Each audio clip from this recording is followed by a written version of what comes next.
At last the day came when I was to bid the gentle Soodopsies a long farewell. They lined the shore as Bulger and I proceeded to take our place in the bark of shell which sat upon the water like a thing of life. It was with a great show of dignity that Bulger took his position in the stern with the tiller ropes in his mouth, ready to pull on either side as I might direct. And setting the silver oars in place, I threw my weight upon them, and away we glided swiftly and noiselessly over the surface of the dark and sluggish stream. In a few moments nothing but a faint glimmer was left to remind us of the wonderful city of silver, where the silent former folk live and love and labor without ever a thought that human beings could be any happier than they. Dear, happy folk, they have solved a mighty problem which we of the upper world are still struggling over: cold, air, and lumps of ice. Our entry into the cavern whence they came, the boat of shell comes to the end of its voyage, sunlight in the world within a world, and all about the wonderful window through which I poured, and the mysterious land it lighted. I dare say, dear friends, that you are puzzling your brains to think out how it was possible for me to row away from the wonderful city of the Formifolk without running our boat continually ashore. Ah, you forget that the keen-eyed Bulger was at the helm, and that it was not the first time that he had piloted me through darkness impenetrable to my eyes. But more than this, I soon discovered that the plashing of my silver oars kept my little friends, the fire lizards, in a constant state of alarm, and although I couldn't hear the crackling of their tails, yet the tiny flashes of light served to outline the shore admirably. So I pulled away with a will, and down this dark and silent river, for there was a current, although hardly perceptible. Bulger and I were borne along in the beautiful bark of tortoiseshell, with its prow of carved and burnished silver. During my sojourn in the land of the Soodopsies, I had one day, while calling upon the learned Barrowbrow, noticed the beautifully carved silver hand lamp of the Pompeian pattern among his curiosities. I asked him if he knew what it was. He replied that he did, adding that it had doubtless been brought from the upper world by his people, and he begged me to accept it as a keepsake. I did so, and upon leaving the city of silver, I filled it with fish oil and fitted a silken wick to it.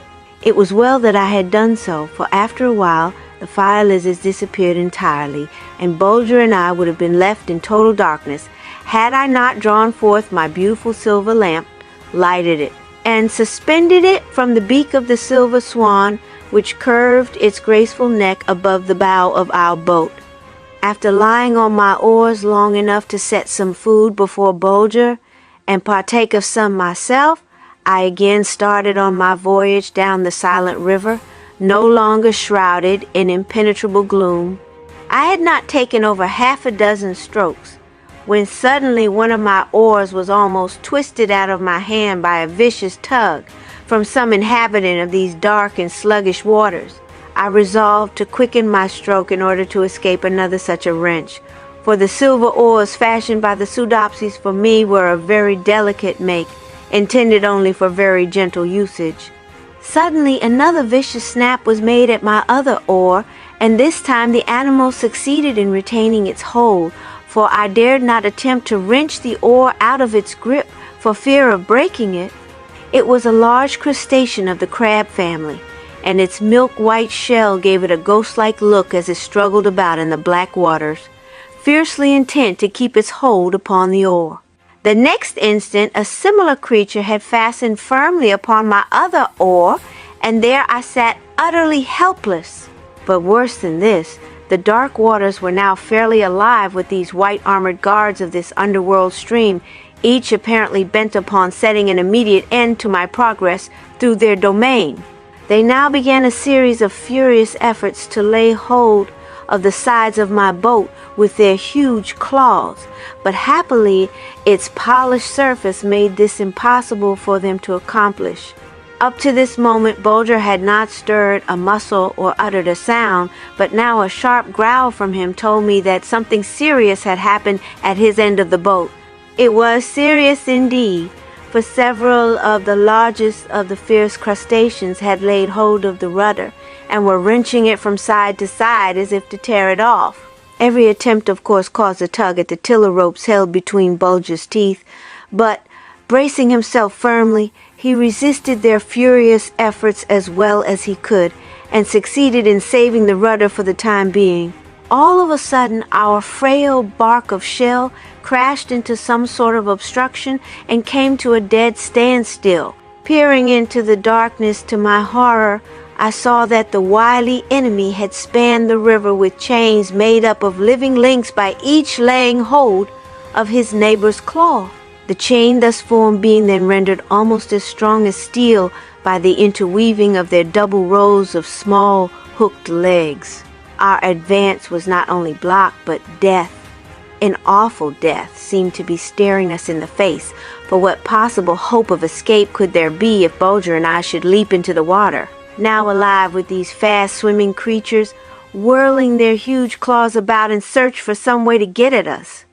From the brave manner in which Bulger was holding the madly swinging helm, I saw that he was determined not to surrender.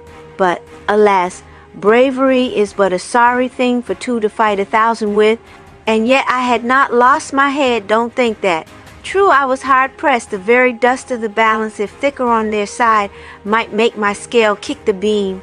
I had hauled both oars into the boat by reaching over and beating off the claws fastened upon them, and had up to this moment driven back every one of the fierce creatures which had succeeded in throwing one of his claws over the edge of the boat. But now, to my horror, I felt that our little craft was being slowly but surely drawn stern first toward the river bank. In order to accomplish this, the crustaceans had thrown out a line composed of their bodies gripped together, and had made it fast to the rudder. Not an instant was to be lost. Once upon the river bank, the fierce creatures would swarm around us by the tens of thousands, drag us down, pinch us to death, and tear us piecemeal, sailing away from the land of the Pseudopsies. An idea flashed upon me. It was this: it is folly to attempt to resist these countless swarms of crustaceans by the use of one pair of weak hands, even though they be aided by Bulger's keen and willing teeth. We should, after a brief struggle, go down as the brave man in the sewer went down, when the famished rats leaped upon him from every side at once. Or as the stray buffalo goes down when the pack of ravenous wolves closes up its circle about him. If I am to save my life, it must be by striking a blow that will reach every one of these small but fierce enemies at the same instant, and thus paralyze them, or at least bewilder them, until I can succeed in making my escape. Quickly drawing my brace of pistols, I held their muzzles close to the water and discharged them at the same instant. The effect was terrific. Like a crash of a terrible thunderbolt, the report burst forth and echoed through these vast and silent chambers until it seemed as if the great vaulted roof of rock had by some awful convulsion of nature been cast roaring and rattling down upon the face of these black and sluggish waters. When the smoke had cleared away, a strange but welcome sight met my gaze. Tens of thousands of the huge crabs floated lifeless upon the surface of the river, with their shells split by the concussion the full length of their bodies. It proved to have been a masterly stroke on my part, and dear friends, you will believe me when I tell you that I drew a deep breath as I set my silver oars against the thole pins, and, having worked my boat clear of the swarms of stunned crustaceans, rowed away for dear life. Dear life! Ah, yes, dear life, for whose life is not dear to him, even though it be dark and gloomy at times. Is there not always something or someone to live for? Is there not always a glimmer of hope that the morrow's sun will go up brighter than it did this morning? Well, anyway, I repeat that I rowed away for dear life, while Bulger held the tiller ropes and kept our frail bark of polished shell in the middle of the stream. Whether the air was actually colder, or whether it was merely 146 the natural chill that so often strikes the human heart after it has been beating and throbbing with alternate hope and fear, I couldn't say at the time, but I knew this much, that I suddenly found myself suffering from the cold. For the first time since my descent into the world within a world, the air nipped my fingertips. That soft, balmy, June-like atmosphere was gone, and I made haste to put on my fur-trimmed topcoat, which I had not made much use of lately. At that moment, one of my oars struck against some hard substance floating in the waters. I put out my hand to feel of it. To my great surprise, it proved to be a lump of ice, and very soon another and another went floating by us. We were most surely entering a region where it was cold enough to make ice. I was not sorry for this, for, to tell the truth, Bulger and I were both beginning to feel the effects of our long sojourn in the rocky chambers of this underworld, whose atmosphere, though soft and warm, yet lacked the elasticity of the open air. Ice caverns would be a complete change, and the cold air would no doubt send our blood tingling through our veins, just as if we were out a-sleighing in the upper world on a winter's night, when the stars twinkle over our heads and the snow crystals creak beneath our runners. Soon now, huge icicles began to dot the roof of rock that spanned the river, and shafts and columns of ice dimly visible along the shore seemed to be standing there like silent sentries, watching our boat as it threaded its way through the ever-narrowing channel. And now, too, a faint glow of light reached us from I knew not where, so that by straining my eyes I could see that the river had taken a sweep, and entered a vast cavern with roof and walls of ice fretted and carved into fantastic depths, and niches and shells and cornices, with here and there shapes so fanciful that it seemed to me I had entered some vast hall of statuary, where hero and warrior, nymph and maiden, shepherd and birdcatcher filled these shelves and niches in glorious array. Farther advance by water was impossible, for the blocks of ice, knitted together like a floe, closed the river completely. I therefore determined to make a landing, draw my boat upon the shore, and continue my journey on foot. The mysterious light which up to this moment had shed its pale glimmer like an Arctic night upon the roofs and walls of ice of these silent chambers now began to strengthen, so that Bulger and I had no difficulty in picking our way along the shore. In fact, we crossed and recrossed the river itself when the whim seized us, for it now went winding on ahead of us, like a broad ribbon of ice through caverns and corridors. Suddenly, I came to a halt and stood as motionless as the fantastic forms of ice surrounding me. What could it mean? Were my eyes weakened by my long sojourn in the world within a world, playing me cruel tricks? Surely there can be no mistake, I whispered to myself. That light yonder which pours its glorious effulgence upon those spires and pinnacles, those towers and turrets of ice, is the sunshine of the upper world. Can it be that my marvelous underground journey is ended, that I stand upon the threshold of the upper world once more? Bulger, too, recognizes this flood of sunshine, and breaking out into a fit of joyous barking, dashes on ahead to be the first one to feel its gentle warmth after our long journey through the dark and silent passages of the world within a world. But I dare not trust my eyes, and fearing lest he should fall into some ambush or meet with some dread accident, I called him back to me. Together we hurry along as rapidly as possible. Now I note that we are drawing near to the end of the vast corridor through which we have been making our way for some time, and that we stand upon the portal of a mighty subterranean region lighted with real sunlight. It stretches away as far as the eye can reach, and so high is the roof that spans this vast underworld that I cannot see whether it be of ice or not.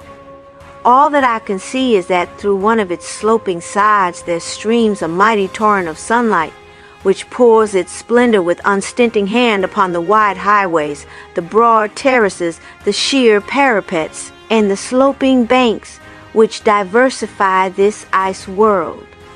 Can it be that one side of this mighty mountain which nature has here hollowed out and set like a peaked roof over this vast subterranean region is a gigantic window of ice itself, through which the sunlight of the outer world streams in this grand way like a silent cataract of light, like a deluge of sunshine? No, this could not be. For now upon a second look I saw that this flood of light, thus streaming through the side of the mountain, came through it like a mighty pencil of rays, and striking the opposite walls with its brilliancy 100-fold increased, rebounded in 1,000 directions, flooding the whole region with its effulgence and dying away in faint and pearl-like glimmer in the vast approach where I had first noted it. And therefore I understood that nature must have set a gigantic lens, twice 1,000 feet or more in diameter, in the sloping side of this hollow mountain, a perfect lens of purest rock crystal, which, gathering in its mysterious bosom the sunlight of the outer world, threw it, intensely radiant and dazzling white, into the gloomy depths of this world within a world, so that when the sun went up out there, it went up in here as well, but became cold as it was beautiful, bringing no warmth, no other cheer save light. To this subterranean region which for thousands of centuries had lain locked in the crystal embrace of frozen lakes and brooks and rivers and torrents and waterfalls, are once bubbling and flowing and rushing headlong through fair lands of the upper world, was suddenly checked in their course by some bursting forth of mighty pent-up forces, and turned downward into these icy depths, condemned to everlasting rest and silence, their crystals locked in a sleep that never would know an awaking, mocked in their dreams by this mysterious sunlight that came with the smile and the fair, winsome look of 149, the real, and yet was so powerless to set them free as once it did when the springtime came in the upper world.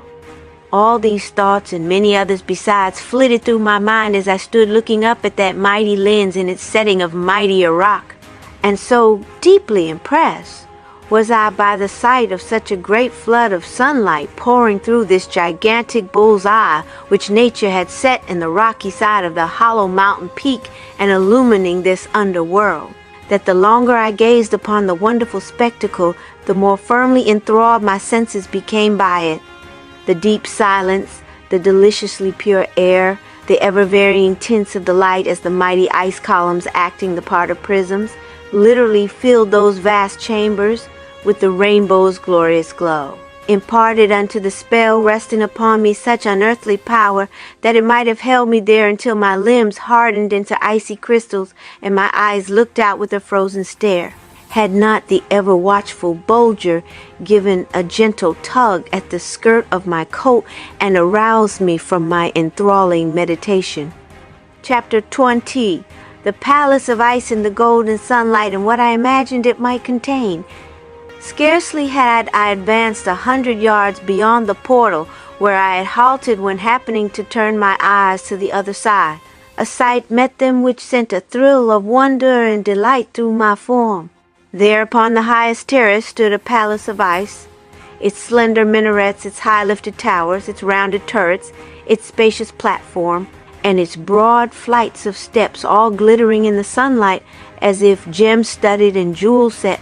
It was a spectacle to stir the most indifferent heart, let alone one so full of ardor and buoyancy as mine. But ah, dear friends, even admitting that I can succeed in awakening in your minds even a faint conception of the beauty of this ice palace as the sunlight fell full upon it at that moment, how can I ever hope to give you an idea of the unearthly beauty of this palace of ice and its glorious surroundings when the moon went up in the outer world at a later hour and its pale, mysterious light was poured through the mighty lens in the mountainside and fell with celestial shimmer upon these walls of ice?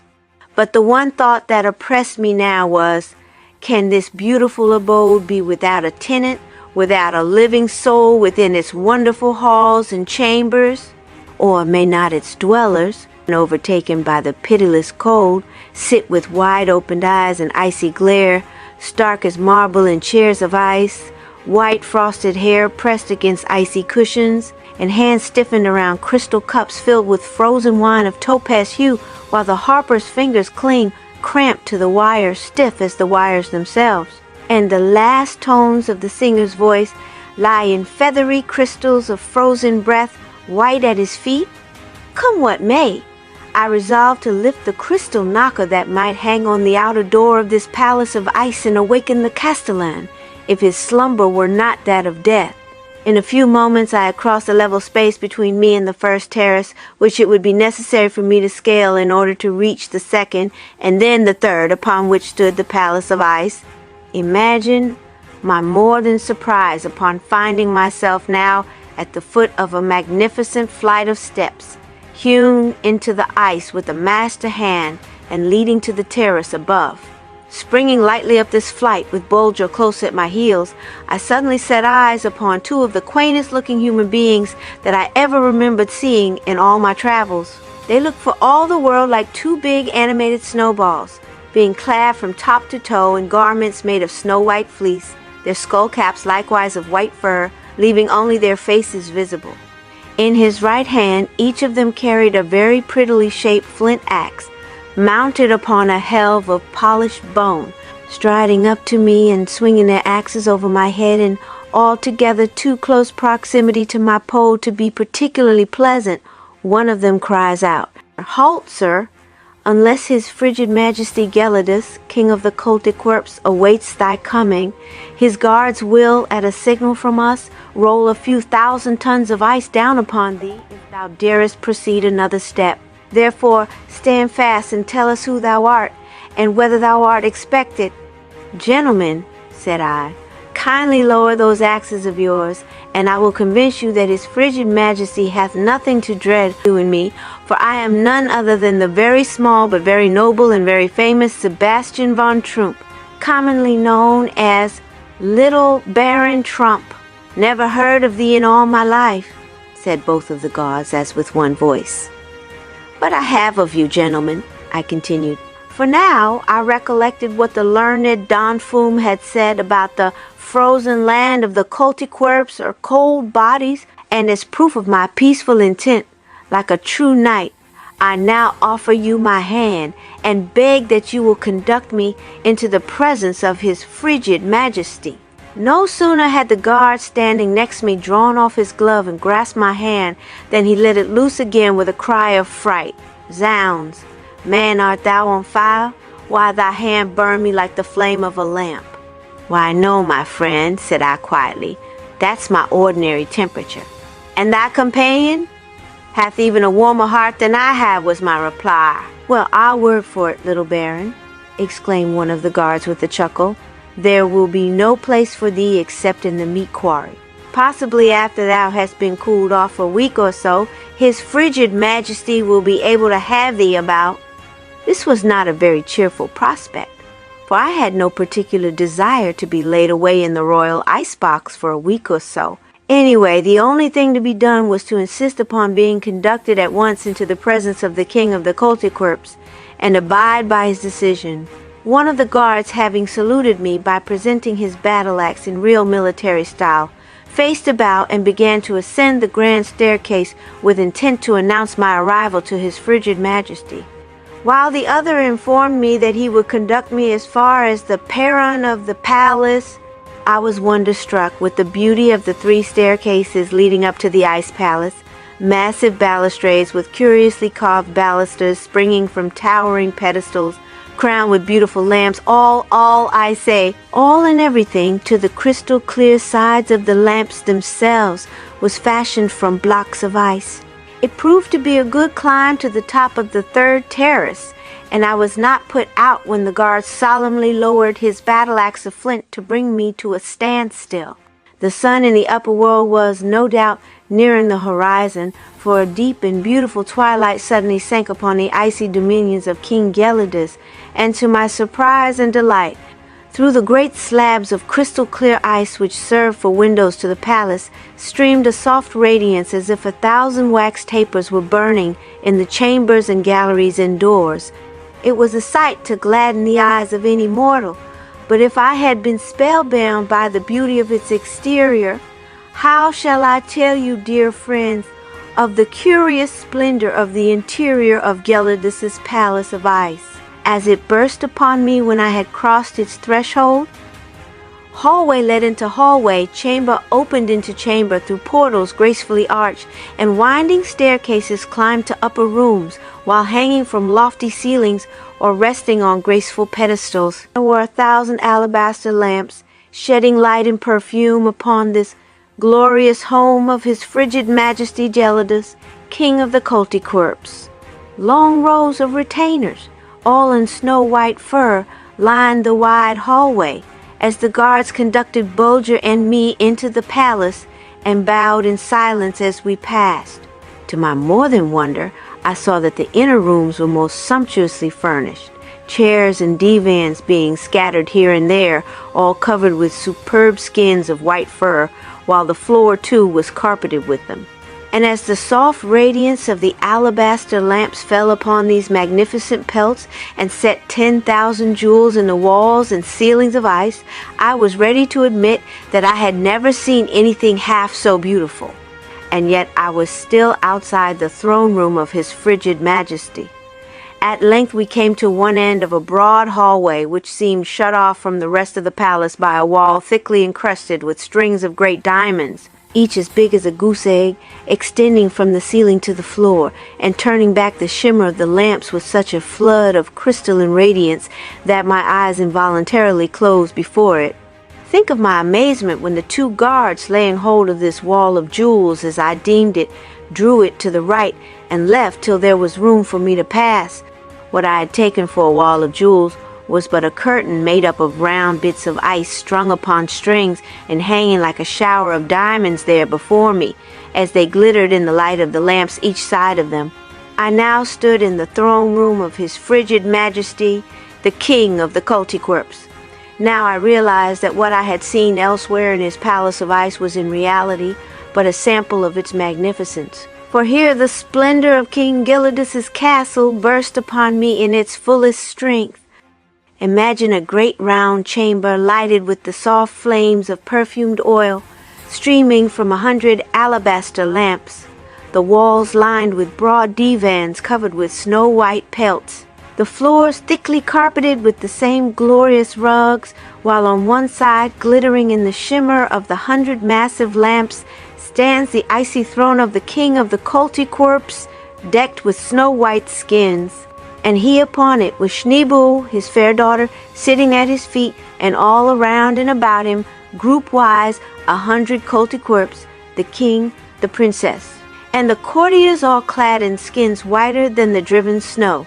And you, dear friends, will have some faint idea of the splendor of the scene which burst upon me as the 2 guards drew aside the strands of ice jewels at the end of the hallway in the palace of ice. Like all his subjects, King Gelidus looked out through the round window of his fur hood, just as a big, good-natured boy does through his skating cap.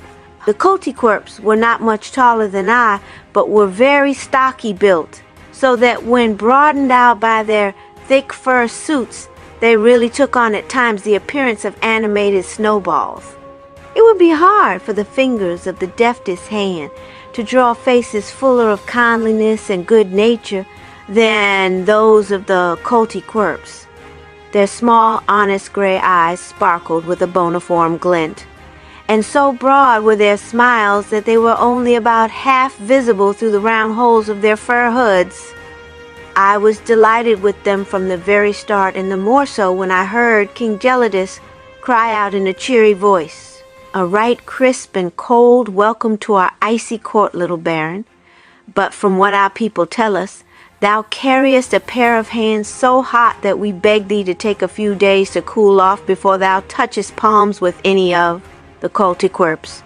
And we also beg thee to be careful, and not to lean against any of our richly carved panels, or to slide down any of our highly polished railings, or to handle the strands of our jewels, or sit down for any length of time on the front steps of our palace. And we make the same request of thy 4-footed companion, who is said to be of even a warmer disposition than thou." I bowed and kissed my hand to His frigid Majesty, and assured him that I should make every effort to lower my temperature as speedily as possible, and in the meantime that I should be extremely careful not to come into contact with any of the artistic carving of his palace of ice. As I pronounced these words, the whole company began to clap their hands, and as they did so, a cold shiver ran down my back, for there was a sound, methought, very much like the rattling of dry bones to that applause. But I took good care not to let King Gelidus notice my fright. His frigid majesty now presented me to his daughter Schneeboule, a pretty little maid of about 16 crystal winters, with cheeks round as apples and as deeply dimpled as the furrows of a cross bun. Her eyes twinkled as she looked upon Bulger and me, and turning to her frigid papa, she asked for leave to touch the tip end of my thumb, which being done, she gave a squeaky little scream and began to blow on her tiny finger as if I had blistered it. King Gelidus also presented me to several of his court favorites, all men of the coldest blood in the nation. Their names were Jelikin, Frostifiz, Issycool, and Glacierpoy. They were all dreadfully slow thinkers when you questioned them very closely upon any subject. It didn't take me very long to discover this. In fact, they requested me to be less warm in my manner, and not to ask them any posers, as they invariably found that deep thought caused a rise in their temperature. This was, to be honest about it, very annoying to me, for you know, dear friends, what a lodestone my mind is, never asleep, always in a quiver, like a mariner's compass, pointing this way and that, in search of the polar star of wisdom. Upon making known my trouble to his frigid majesty, King Gelidus, he most gracefully ordered one of his trusty attendants to conduct me to the triple-walled ice cell of a certain koltytwerp by the name of Bullybrain, that is, literally, boiling brain, a man who had been born with a hot head and consequently with a very active brain. For 50 years, King Gelidus had been doing his very best to refrigerate this subject of his, but without success. As I was just bursting with impatience to ask a whole string of questions concerning the koltytwerps, you may imagine how delighted I was to make the acquaintance of Bullybrain, or Lord Hothead as he was called among the koltytwerps. But, dear friends, you must excuse me if I make this the end of a chapter and stop here for a brief rest. Lord Hothead again, and this time a fuller account of him. His wondrous tales concerning the koltytwerps, where they came from, who they were, and how they managed to live in this world of eternal frost. The many questions I put to him, and his answers in full. Lord Bullybrain was never allowed to set foot inside the palace of ice. King Gelidus, backed by the opinion of his favorite, still indulged the belief that he would be able in the end to refrigerate him. True, he had been many years at the task, so that it had now become a sort of hobby of his, and almost daily did his frigid majesty pay a visit to his hot-headed subject and test his temperature by pressing a small ball of ice against his temples. To King Gelidus's mind, a man of so high a temperature was a continual menace to the peace and quiet of his kingdom. What if Lord Hothead in a dream should wander forth some night and fall asleep with his back against one of the walls of the ice palace? Might he not melt away enough of it to throw the whole glorious fabric into a slump and slush of debris? It was terrible to think of when he did think of it, and he thought of it quite often. But Bullybrain had no terrors for me, nor for Bulger either. In fact, Bulger was delighted to be stroked by a warm hand, and he and Bullybrain and I soon became the very best of friends. But his frigid majesty was so alarmed when he heard of this friendship that he was seized with quite a spasm of warmth, for, thought he, the united heat of 3 hot heads might work some terrible harm to the welfare of his people. So he issued the coldest kind of a decree, carved on a tablet of ice, that Bullybrain and I should on no one day pass more than a half hour together, that we should never touch palm to palm, sleep in the same room, eat from the same dish, or sit on the same divan. These regulations were annoying, but I followed them to the letter, and when King Gelidus saw how careful I was to yield the strictest obedience to his decree, he conceived a genuine affection for me and sent several magnificent pelts to the ice house, which had been assigned to Bulger and me, for, of course, it would not have been safe for us to lodge in the palace itself. But his frigid majesty held out the flattering prospect that the very moment Bulger and I should become properly refrigerated, apartments in the palace would be assigned to us, and in fact, that I should be permitted to eat at the royal table. Who are the koltytwerps? Where did these strange folk come from? How did they ever find their way down into this world of eternal frost? And above all, where do they get their food and clothing from? These were a few of the questions which I was so impatient to have answered that my temperature was raised a whole degree, and I was obliged to sleep with only one single pelt between me and my divan of crystal ice. For a man bred and born in so cold a country as the land of the koltytwerps, Bulger had an extremely quick and active mind.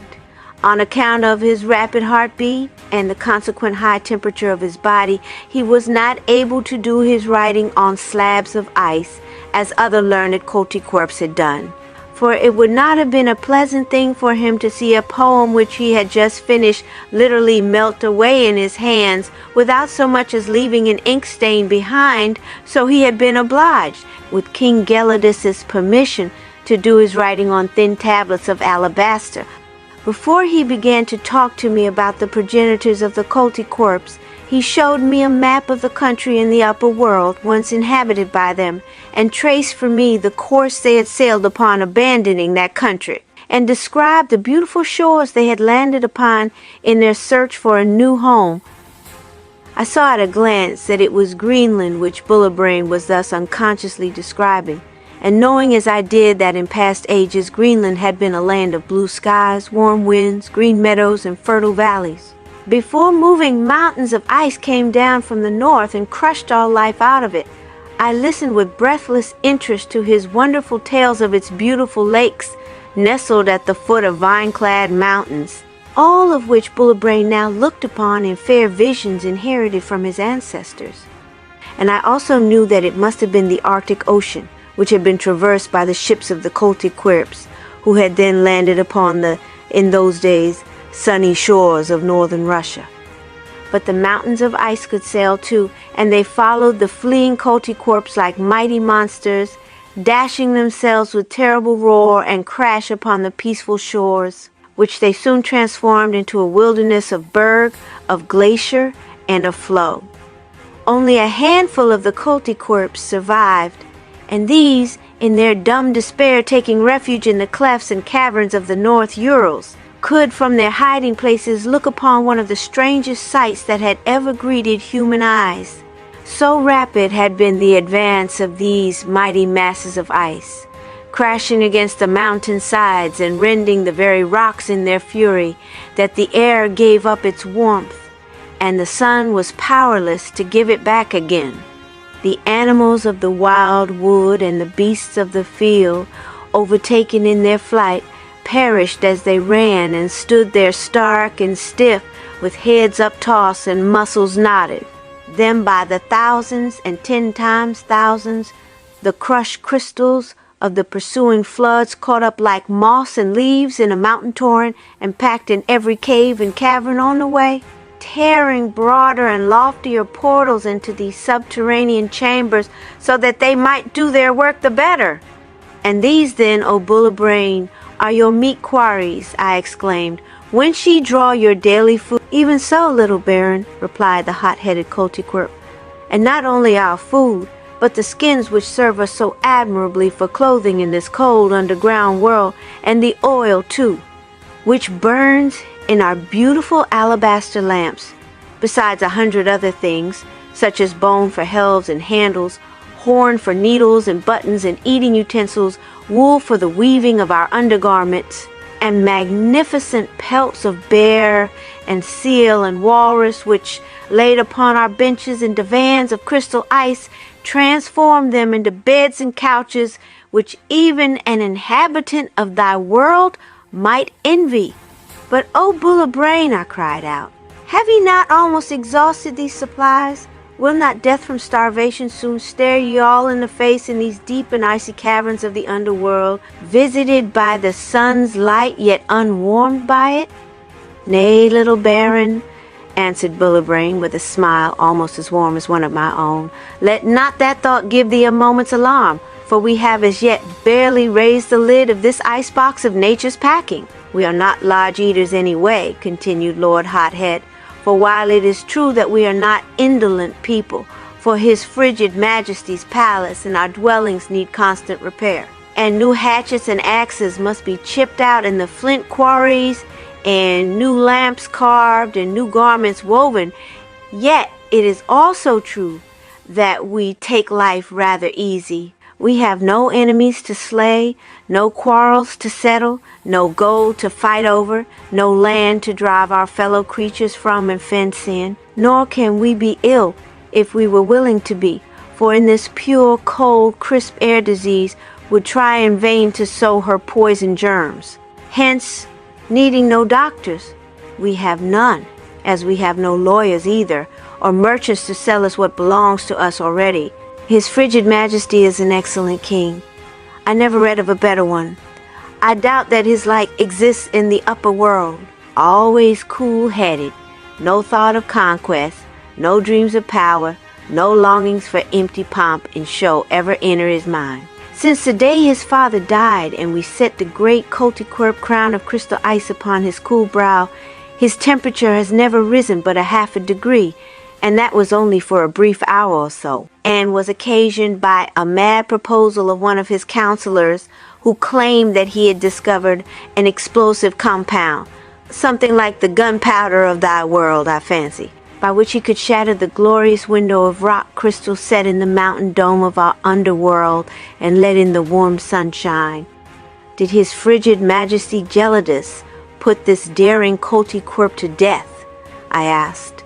Oh dear no, replied Bulger. He merely ordered him to be refrigerated for so many hours a day until all his feverish projects had been chilled to death.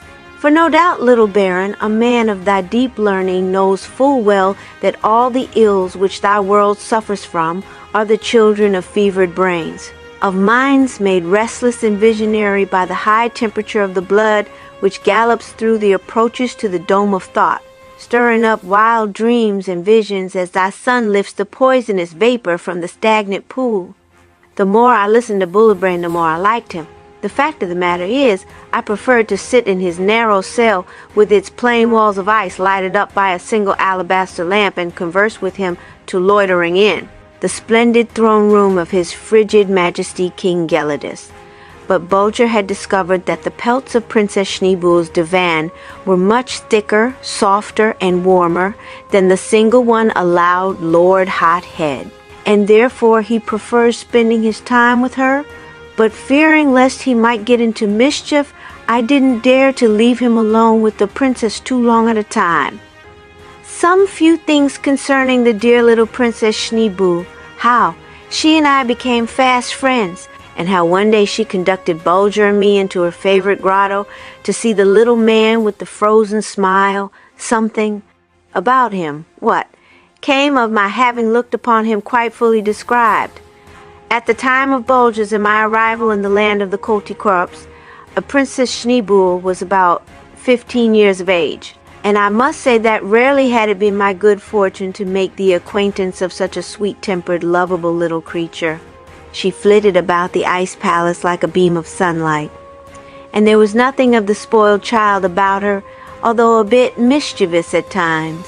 Her voice was as full of music as a skylark's, and it was not many days before she and I had become the best friends in the world. Now, you must know, dear friends, that according to the law of the koltytwerps, a princess is left absolutely free to choose her own husband, and his frigid majesty was very anxious that Schneeboule should pick hers out as soon as possible. Moreover, the law of the land gave her perfect freedom to choose a husband of high or low degree, provided he was young enough. The way in which a koltytwerp princess was required to make known her preference was to press a kiss upon the cheek of the young man whom she might settle upon. This ennobled him at once, and he became the heir apparent to the throne of ice, and entitled to sit on its steps until he should be crowned king.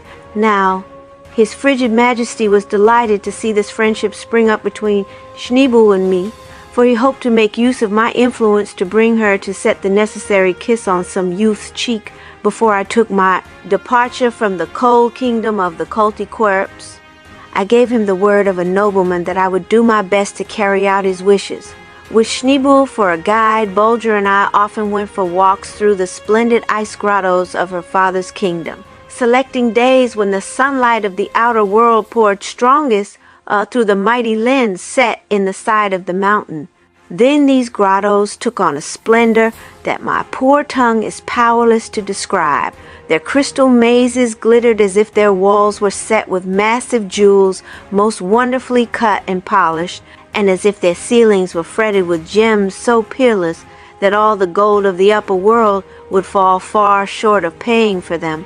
Here, there, and everywhere, the skill of the koltytwerps had carved and chiseled graceful flights of steps, broad landings with majestic columns, and winding corridors lined with long rows of statues, single and group-wise, and ever and anon the visitor came upon a terrace where, seated upon a fur-covered divan, he might look out upon the bewildering beauty of King Gelidus's icy domains, arch touching arch and dome springing from dome, while over and above all, through the gigantic lens in its granite setting, a mile above our heads, streamed a flood of glorious sunlight, lighting up this world within a world with a radiance so grand and so complete as to seem to be a sun of a far greater splendor than the one that warmed the upper world and bathed it in so many gorgeous hues at morn and eve.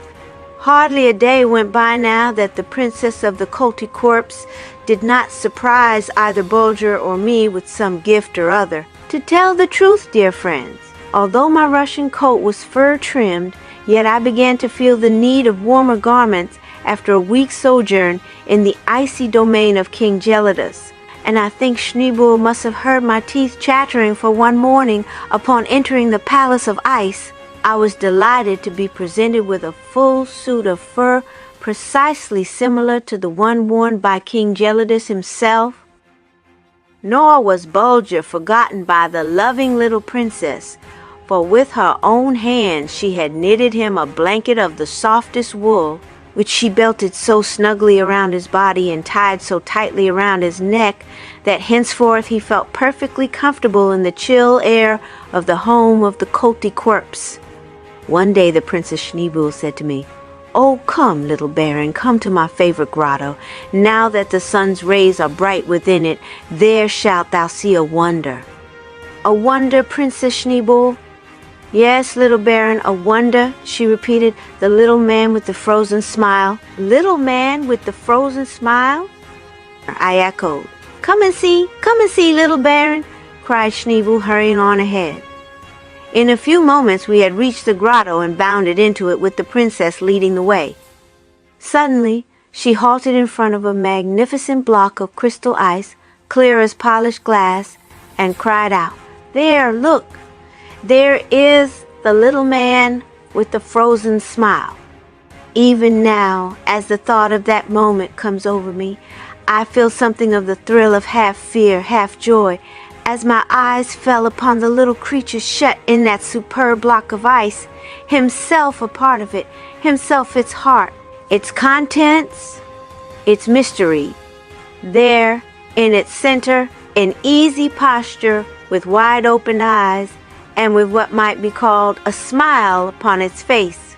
That is a glint of kindliness and affection in its strange eyes, with their overhanging brows, sat a small animal of the chimpanzee race.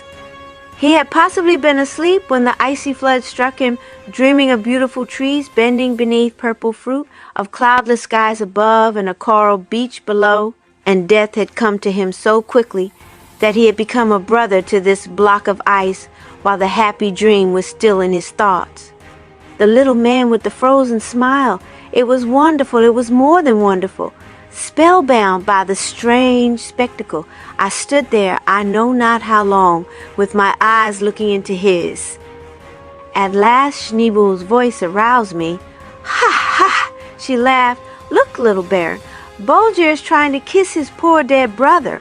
In truth, Bulger did have his nose pressed firmly against the block of ice in his effort to scent the strange animal imprisoned in that crystal cell, so near and yet so far beyond the reach of his keen scent. "Well, little Baron," cried Schneebel, "did I not speak truly? Have I not shown thee the little man with the frozen smile?" "Indeed thou hast, fair princess," was my reply, "and I cannot tell thee how grateful I am to thee for having done so." Then, as she plucked me by the sleeve, I pleaded, "Nay, gentle Schneebel, not yet, not yet. Let me bide a bit longer. The little man with the frozen smile seems to beg me not to go." I can almost imagine that I hear him whisper, "O little Baron, break open the crystal cell of my prison, and take me with thee back to the world of sunshine, back to the land of the orange tree, where the soft, warm winds used to rock me to sleep in the cradle of the swaying boughs, while the wise and watchful patriarch of our flock stood guard over us all."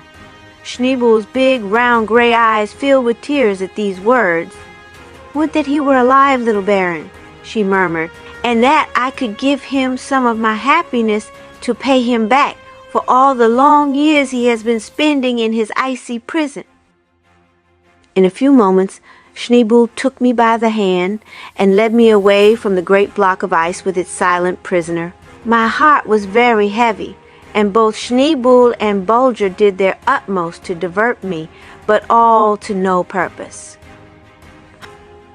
Leaving the princess at the portal of the palace, I went to my dwelling, which was ablaze with the soft glow of its alabaster lamps, and there I found a beautiful new pelt spread over my divan, a new gift from King Gelidus, but I could take no pleasure in it. My thoughts were all with the little man with the frozen smile locked in the icy embrace of that crystal mold which, in its cold irony, let him seem to be so free and unfettered and yet held him in such vice-like grip. After a while I dismissed my serving people and laid me down for the night with my dear Bulger nestled against my breast. But I could not sleep. All night long those strange eyes with their uncanny glint followed me about, pleading strong but silent for me to come again, for me to soften my heart like a child of the sunshine that I was, to shatter his crystal dungeon and set him loose, to bear him away from the icy domain of the koltytwerps out into the warm air of the upper world. What was I dreaming about? Was he not dead? Had not his spirit left his body thousands and thousands of years ago? Why should I let such wild thoughts vex my mind? What good would come of it? None whatever. I was a reasonable creature. I must not give lodgment within my brain to such silly ideas. The little man with the frozen smile had been, through almost playful fate, laid away in a beautiful tomb. I must not disturb it. No doubt in his lifetime he had been the pet of a noble manor, brought to the Northland from some sunny clime by master of powerful argosy. Let him rest in peace. I must not dare to mar the beauty of his crystal tomb so gloriously transparent. I was even sorry that Schneebel had led me into her beautiful grotto and resolved to go thither no more. What poor weak creatures are we, so fertile in good resolutions and yet so unfruitful of results, planting whole acres with fair promises, but when the tender shoots pierce the ground, turning our back upon the crop as if it didn't belong to us.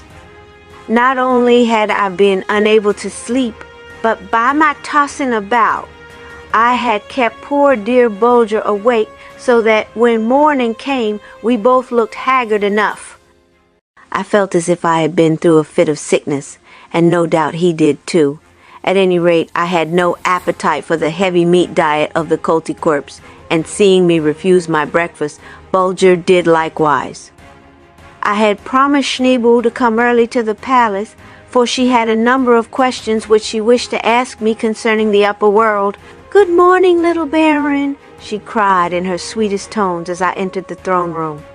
"Didst sleep well last night on the new pelt which Papa sent thee?" I was about to make a reply when Schneebul's hand coming in contact with mine, for we had both removed our gloves in order to shake hands, she uttered a piercing scream, and drawing back stood there blowing her breath on her right palm as she exclaimed again and again, "Firebrand! Firebrand!" In an instant King Gelidus and a group of his counselors drew near and, pulling over their gloves, one after the other, laid his hand in mine. "Glowing coals!" cried his frigid majesty. 172 tongue of flame, roared Frostifizz. "Boiling water!" groaned Glacier Boy. "Red hot!" hissed Issycool. "Thou must leave the palace at once!" half-pleaded King Gelidus. It would simply be madness for me to permit such a firebrand to remain within the walls of the royal residence. The intense heat of thy body would be sure to melt a hole in its walls ere the sun goes down. The royal counselors again drew off their gloves and laid hands upon poor Bulger, when a second alarm, even wilder than the first, was sent up, and we were hastily escorted back to our lodging house. No doubt, dear friends, you will be somewhat mystified upon reading these words, but the explanation is easy. Owing to worriment and lack of sleep, Bulger and I had awaked in a highly feverish condition, and to the koltytwerps we had really seemed to be almost on fire, but our fever left us toward night. Hearing which, King Gelidus sent for us and did all in his power to entertain us with song and dance, in both of which Schneebul was very skilled. Finding that his frigid majesty was in such a rosy humor, if I may be allowed to speak that way of a person whose face was almost as white as the alabaster lamps over his head, I determined to ask him for permission to cleave asunder the icy cell of the little man with the frozen smile, and ascertain if possible from the collar, which, made up apparently of gold and silver coin, was clasped around his neck, to whom he had belonged and where his home had been. No sooner had I preferred my request than I noticed that the white face of the royal Gelidus parted with its smile and took on a terribly icy look. Methought I could look through the tip of his nose as though an icicle, and methought too that his ears shone in the light of the alabaster lamps like sheets of crystal ice, and that his voice as he spoke puffed into my face like the first flakes of a coming snowstorm. I quickly repented me of my rash action, but it was too late, and I determined to stand by it. "Little Baron," spoke royal Gelidus in icy tones, "never a heart beat in a kingly breast that was purer and colder than mine, freer from the warmth of selfishness, with not a single hot corner for ire or anger to nestle in, or for weakness or folly to make their hiding places. For thousands of years my people have inhabited this icy domain and breathed this pure cold air, and never yet hath one desired to strike an axe of flint into the walls of that crystal prison. However, little Baron, there may be some warm corner in my heart wherein cold and limpid wisdom may not be at home. Therefore come to me tomorrow for my answer. Meanwhile I'll take counsel with the coolest brains and coldest hearts about me. If they see no harm in thy requests, thou mayst crack open the crystal gates that have for so many centuries shut the man-like creature in his silent cell, and take him forth in order to study the mystic words graven on his collar, but upon the strict condition that in cleaving open his house of crystal my quarrymen so apply their wedges of flint as to break the block into two equal pieces, that when thou hast read what may be there, the two parts be closed upon the little man again, edge fitting edge, like a perfect mold, so exactly that to the eye no sign of line or joint be visible. Dost promise, little Baron, that this shall be as to our royal will it seems meet that it should be?" I promised most solemnly that the crystal cell of the little man with the frozen smile should be opened and closed exactly as his frigid majesty had directed. It would be hard for me to tell you, dear friends, how happy I went to rest that night upon my icy divan, and how, as the tiny flame of my alabaster lamp shed its soft glow upon the walls of ice, I lay there turning over in my mind the strange and mysterious pleasure which was soon to fall to my lot when the quarrymen of King Gelidus should set their wedges of flint in this glorious block of ice and cleave it asunder. Even daunting, master of masters, had never dreamed of receiving a message from the people who lived in the very childhood of the world, and in anticipation already I enjoyed the splendid triumph which would be mine when I came to lecture before learned societies upon the mysterious lettering on the curious collar clasping the neck of the little man with the frozen smile. Imagine my anguish then, dear friends, upon receiving a message from King Gelidus the next day that his counselors had with one voice decreed against the opening of the crystal prison which stood in Schneebel's grotto. I was as if smitten with some sudden and awful ailment. I had never felt until that moment how keen the tooth of disappointment could be. I shivered first with a chill that made me brother to the koltytwerps, and then I burned with a fever so raging that a wild rumor spread through Gelidus's icy domain that I was setting fire to the very walls and roof. With wild outcries and faces drawn with nameless dread, the subjects of his frigid majesty rushed pell-mell up the wide flights of stairs leading to the palace of ice and pleaded for the king to show himself. In cold and frigid majesty, Gelidus walked out upon the platform and listened to the prayers of his people. "We shall burn," they cried. "Our beautiful homes will fall about our ears. These crystal steps will melt away.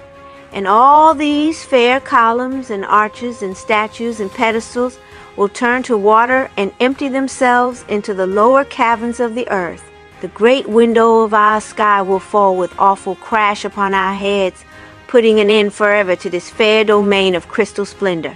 O Gelidus, haste thee, ere it be too late.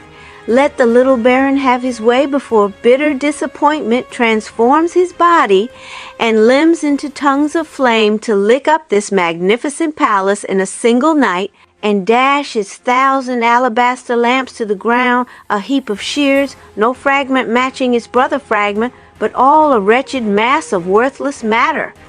175 King Gelidus and his frosty counselors saw that it would be useless to attempt to reason with the people, and therefore turning toward them, he coldly waved his chilly right hand, and with an icy smile spoke frostily as follows: "Go, koltytwerps, to your homes, and be happy. What think you, have I a heated brain, doth my heart steam with foolishness, that you should think me capable of wishing harm to the tiniest koltytwerp that spins his top of ice in my fair kingdom? Go to your homes, I say. The little baron is already cooling off, for he hath my full consent to cleave asunder the crystal prison of the little man with the frozen smile. There is nothing be frightened about, my children, so eat hearty suppers and sleep soundly tonight for my royal word for it. By tomorrow morning the little baron will cease to be the least bit dangerous to the peace and welfare of our icy kingdom. A cold good night to you all." In a short half hour the panic-stricken koltytwerps were all back in their homes again, and when a messenger came from King Gelidus to measure my temperature, he found such a great improvement that he opened his chilly heart and sent me a beautiful present from his treasure house, to wit, a small block of ice, clearer than any gem I had ever seen, in the heart of which lay a glorious red rose in fullest bloom, each velvet petal opened out eagerly. Upon consulting my diary, I found that it was just 6 months to a day since I had left Castle Trump and the loved one sheltered by its time-worn tiles, and cold as was the covering of this thrice beautiful child of the upper world, I clasped it to my breast and shed tears. And this was the way it came about, dear friends, that King Gelidus and his frosty counselors were brought to give their consent to my cleaving asunder the icy prison wherein lay the little man with the frozen smile. Bulger and I had little appetite for the dainty breakfast of stewed sweetbreads which the koltytwerp set before us the next morning, for I knew, and he half suspected, that something important was going to happen, being nothing less than the cleaving asunder of the crystal cell which had held the little chimpanzee a prisoner for so many centuries. Walking beside the merry Princess Schneeboo, who was delighted to know that His Frigid Majesty her father had at last yielded to my wishes, Bulger and I set out for the beautiful ice grotto. Behind us walked Frostifiz and Glacier Boy with instructions from the king to supervise the cleaving asunder of the block of ice. And after them came 4 of King Gelidus's quarrymen, 2 bearing flint axes with helves of polished bone, and 2 carrying the flint wedges to be used in the work. We soon entered Schneeboo's grotto, and the task was at once entered upon. It seemed to me I could almost see the little man with the frozen smile wink his eyelids as the quarrymen set their wedges in place and began to mark the line of fracture. But of course, dear friends, you know what an imagination I have, especially when I get worked up over anything. So you must take what I say sometimes with a grain of salt, although as a rule you may accept my statements with childlike confidence. With such wonderful skill did the koltytwerpian quarrymen use their axes and wedges that in a few moments, to my great delight, the huge block of ice fell asunder in perfect halves, in one of which the little man-like creature lay on his side like a casting in a mold. I made haste to lift him out and wrap him a soft pelt, which I had brought along for that purpose, and then I turned to retrace my steps to my chamber, where I intended to begin at once my study of whatever inscriptions should be found upon his curious collar. "Remember, little Baron," said Glacier Boy, "by express command of His Frigid Majesty, the little man with the frozen smile must be returned to his crystal cell tomorrow morning at this very hour." I bowed assent, and then, having accompanied Princess Schneeboo as far as the bottom of the grand staircase leading to the ice palace, I turned away and was soon in the privacy of my own apartment. Now came for me one of the bitterest disappointments of my life, but I submitted with a good grace, for it was fit punishment visited upon me for my foolish vanity in striving to unearth some older record of the human race than had yet been done by any of the great searchers and philosophers, not even excepting that master of masters, Don Strephalophaguanarius Foam. Know then, dear friends, that the quaint collar, made up of gold and silver coins or discs, cunningly linked together, which encircled the animal's neck, contained not a single word or letter of any language, the undersides being quite blank, and the upper merely having roughly carved outlines of an object which might possibly have been intended for the sun. Wrapping the animal up in the soft pelt, I laid him away in a corner of my divan, and betook myself to the palace of His Frigid Majesty, where I frankly informed King Gelidus of my great disappointment in not finding some few words or even a single word of a language unknown to the wisest heads of the upper world. Schneeboo was so touched by my sadness that, had I not skillfully kept out of her way, I verily believe she would have thrown her arms around my neck and imprinted upon my cheek the kiss which would have made me the king of the koltytwerps. But I had no longing to spend the rest of my life in the icy domains of His Frigid Majesty, even though my brow would be crowned with the cold crown of the koltytwerps. If I had been an old man with slow and feeble pulse, it would have been very different, but my heart was too warm and my blood too hot to fill such a position with agreeableness to myself or satisfaction to the people of this icy underworld. So I kept the little princess busy enough, I can assure you, first with songs, then with dance, and then with storytelling. That night King Gelidus ordered a magnificent fete to be held in my honor. 500 more alabaster lamps were lighted, and the royal divans were laid with the richest pelts in the palace, and after the dancing and singing had ended, frozen tidbits from the royal kitchen were passed around on alabaster salvers, and Bulger and I ate until our teeth ached. It was late when we reached our own apartment, and so full were my thoughts of the beautiful sights which we had gazed upon in the throne room, that I had quite forgotten about the poor little man with the frozen smile, whom I had covered up and tucked away on my divan. But Bulger had not been so hard-hearted.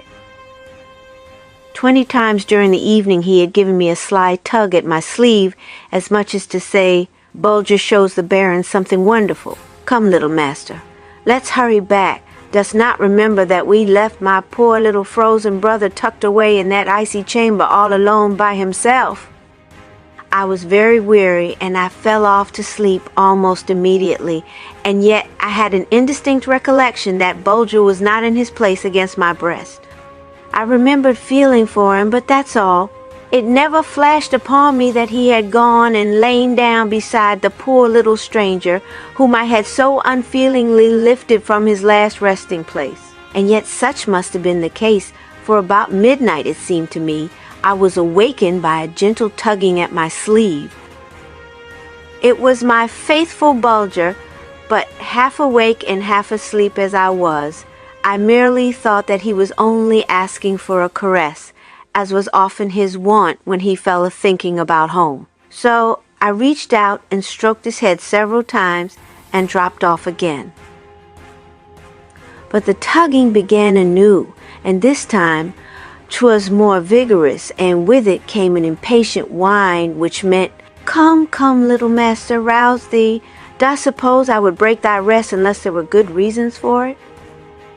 I didn't need a third reminder, but with a single bound landed on my feet, and reaching out for one of the tiny tapers which the koltytwerps make use of as lighters, I carried the flames from the single lamp burning on the wall to the 3 others hanging here and there. The icy walls of my chamber were now ablaze with light. There sat Bulger on the fur-covered divan, beside the place where the little man with the frozen smile lay hidden under the pelt. His tail was wagging nervously, and his large, lustrous eyes were fixed first upon me, and then upon the covering of his dead brother, with an expression I never remembered having seen in them before. And then with a sudden movement he laid hold of the pelt, and drawing it aside, showed me. "What think you, dear friends? What?" I asked in a tone half whisper, half gasp, for now, years after, I still can feel that wonderful thrill which I felt then. Why, it was alive. That ape-like creature had come to life after his sleep of thousands of years in that narrow crystal cell. Bulger had lain down beside his frozen brother and warmed him back to life again. Oh, it was wondrously wonderful to see that pair of little eyes, bead-like in brightness, look up and blink at me, and then to hear that low, moaning voice, so human-like as if it whimpered with a shake and a shiver. Oh, how cold it is, how very cold it is. Where's the sun? Where's the soft, warm wind? And where are the cloudless skies so blue, oh, so beautifully blue, that used to hang over my head? Bidding Bulger lie down again beside him and snuggle up as close as possible, I made haste to cover them both with the softest skins I could find. In a few moments there came from underneath the pile a low, contented cry of "Kuja, Kuja," followed by a curious addition sounding like "Fuff" or "Fuff, Fuff." So I put them all together and named the strange newcomer to the icy domain of King Gelidus, Kuja. Sleep any more that night? Not a wink. The same joy came over me that I used to feel on Christmas morning long ago when Kris Kringle brought me some wonderful bit of mechanism moved by a secret spring, for I always scorned to accept ordinary toys like ordinary children, and oh, how I longed for the morning when it would be time for me to bundle up the little man. No longer him with the frozen smile, but Kuja, the live boy from far away, with his curious little face screwed up into such a funny look, and carry him to the palace. How delighted Schneeboule will be. Thought I, and King Gelidus too, how he will unbend from his frigid majesty as he watches the antics of Fufkuja, and how pleased all the dignified koltytwerpians, including even Frostifiz and Glashapoi, will be when I tell them that the little man with the frozen smile has come to life again. What crowds of koltytwerps, men, women, and children, will rush up the long flights of steps leading to the ice palace, begging and entreating King Gelidus to let them have just a little look at Fufkuja, the little man set free from his icy cell by the famous traveler, Baron Sebastian von Trump. Excitement over Fufkuja. I carry him to the court of King Gelidus. His instant affection for Princess Schneeboule. I am accused of exercising the black art, my defense and my reward, anxiety of the koltytwerps lest Fufkuja perish of hunger. This calamity averted, another stares us in the face how to keep him from freezing to death. I solve the problem, but draw upon me a strange misfortune. It all turned out just as I had thought it would. The moment it became known that the little man with the frozen smile had actually come to life, the wildest excitement prevailed in every part of the icy domain of his frigid majesty. I was astounded at the change in the actions of the koltytwerps. They moved more quickly, they talked faster, they made more gestures than I had ever seen them do before. In some cases you will hardly believe it, dear friends.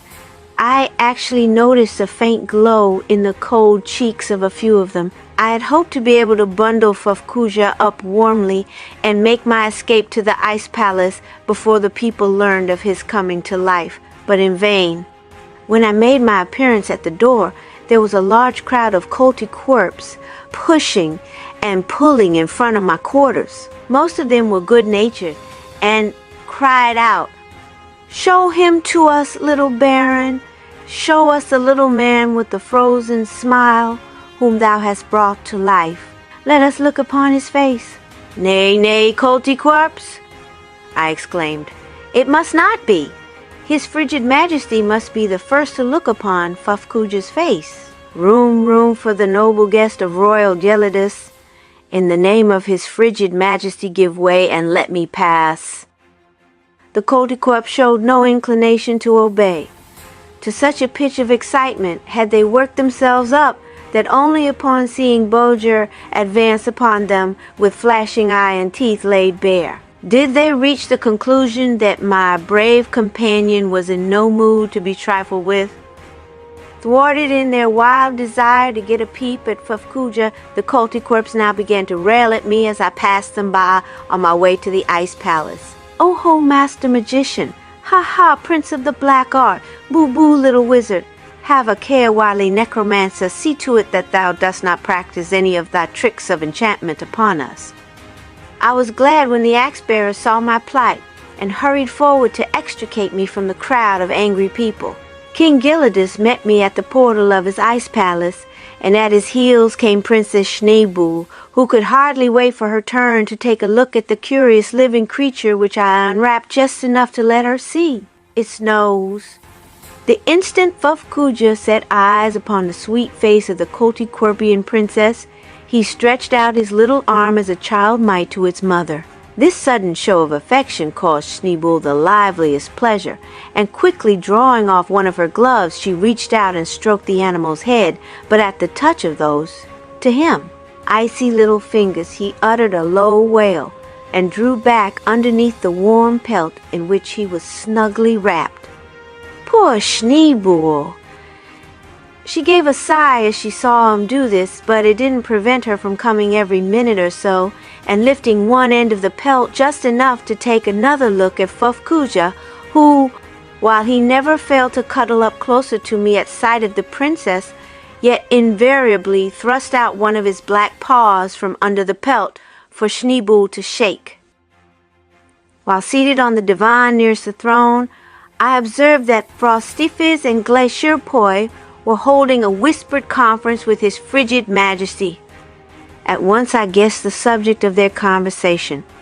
Rising to my feet, I made a sign that I wished to address the king, and when he had nodded his head with stern and icy dignity, I began to speak. You know, dear friends, how eloquent I can be when the mood is upon me. Well, standing there almost upon the steps of King Gelidus' throne of ice, I proceeded to defend myself against the charge of being a master of the black art. I will not tell you all I said, but this was my ending. May it please your frigid majesty, here beside me stands the only magician in the case and the only art. The only trick or charm which was exercised by him was that sweet power we call love. When first he set eyes upon his four-footed brother locked in the crystal cell of Schneebul's grotto, he pressed his nose again and again against its icy wall in vain attempt to know his kinsman, and turned away with a cry of sorrow to find that his keen scent could not penetrate to him. I cannot tell you how great was his joy when I laid Fufkuja stiff and stark upon my divan, for I knew not then the scheme ripening in Bulger's mind. But later, all was plain enough. The loving dog leaves his master's breast and carries his true and tender heart over to where Fufkuja lies, raises the pelt, crawls in beside him, and presses his warm breast firm and hard against his brother's ice-locked heart, and warms him into life again, then wakes me and tells me what he hath done. This, royal Gelidus and most noble koltytwerps, is the only art that hath been used to bring Fufkuja back to life again, and to call it black is to slander the sunshine, rail at the lily, and call the sweet breath of heaven a vile and detestable thing. When I had ended my speech, I saw that Schneebul had been weeping, and that several of her tears stopped in their course down her cheeks, hung there sparkling like tiny diamonds in the soft light of the alabaster lamps, where the chill air of Gelidus' palace had turned them into ice. And therefore, when his frigid majesty said that my words had touched his heart, and bade me ask for a gift from his hand, I said, O cold king of this fair icy domain, let those tears that now hang like tiny jewels on Schneebul's cheeks be brushed into an alabaster box and given to me. I covet no other guerdon. Even if I did not love thee, little baron, cried King Gelidus with an icy smile, I would be persuaded, but loving makes easy believing. Go, Frostifus, and bid one of the princess's women brush those tiny jewels that hang on Schneebul's cheek into an alabaster cup and bestow them upon the little baron. Scarcely had this been done when Fufkuja thrust his head out from under the pelt and, fixing his eyes pleadingly upon me, thrust out his tongue and opened and shut his mouth with a faint smacking noise. Quick as a flash it dawned upon me that these signs meant that Fufkuja was hungry. And then, as I suddenly remembered that the koltytwerps were strictly a meat-eating people, that only meat was to be had in their chill domain, quarried almost like marble itself from nature's great refrigerators, a gasp escaped my lips, and I whispered, "Oh, he must die, he must die." My words had not missed the keen ears of Princess Schneebul. "Speak, little baron," she cried. Why must little Fufkuja die? What dost mean by such a saying?" And when King Gelidus and Schneebul had heard me voice my fear that he would die rather than feed on meat, they both became very heavy-hearted.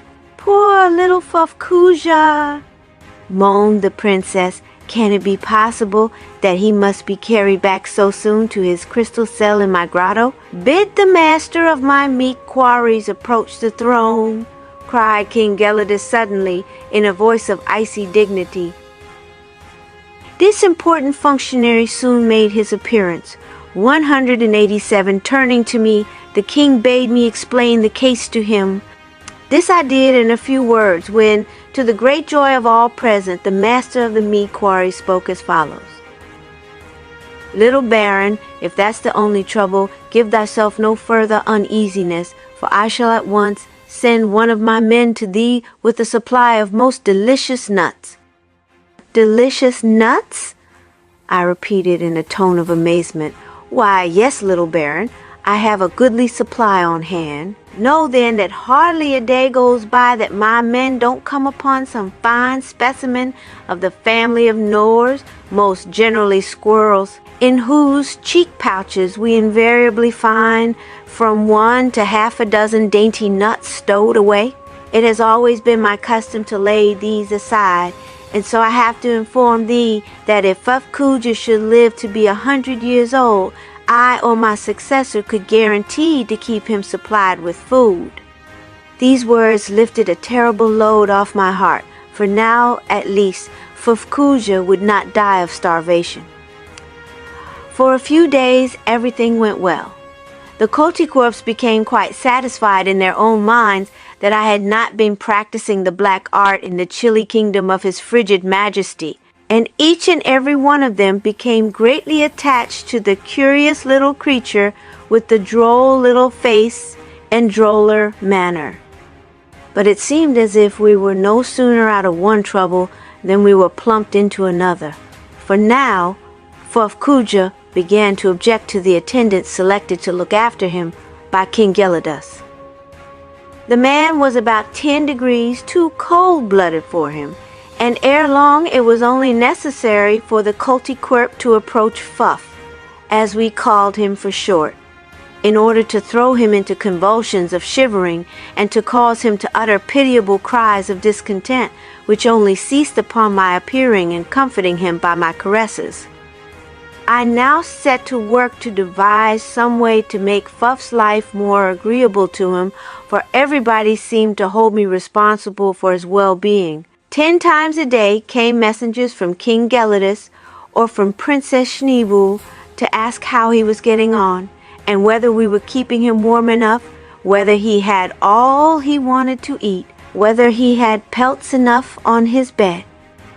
Nor was it an unusual thing to have a score or more koltytwerpian mothers call at my quarters during a single day with advice enough to last a month, and therefore was it that, with a view to providing him with a warmer room to sleep in, I ordered a divan fitted up for him in a smaller chamber opening into mine, upon the walls of which I directed half a dozen of the largest lamps to be hung.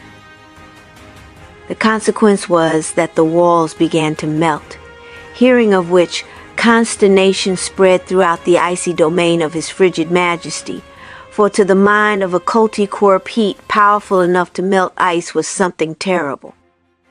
It was like the dread of earthquake shock to us, or the fear of flood or flame. It was something that filled their hearts with such terror that in their dreams they saw the solid walls of the ice palace melt asunder and fall with a crash. They could not bear it, and so King Gelidus put forth the decree that if there were no other way to keep Fufkuja alive, then must he die. Hearing this, an awful grief came upon poor Schneebul's heart, for she had learned to love little Fuf very dearly, and it set a knife in her breast to think of losing him.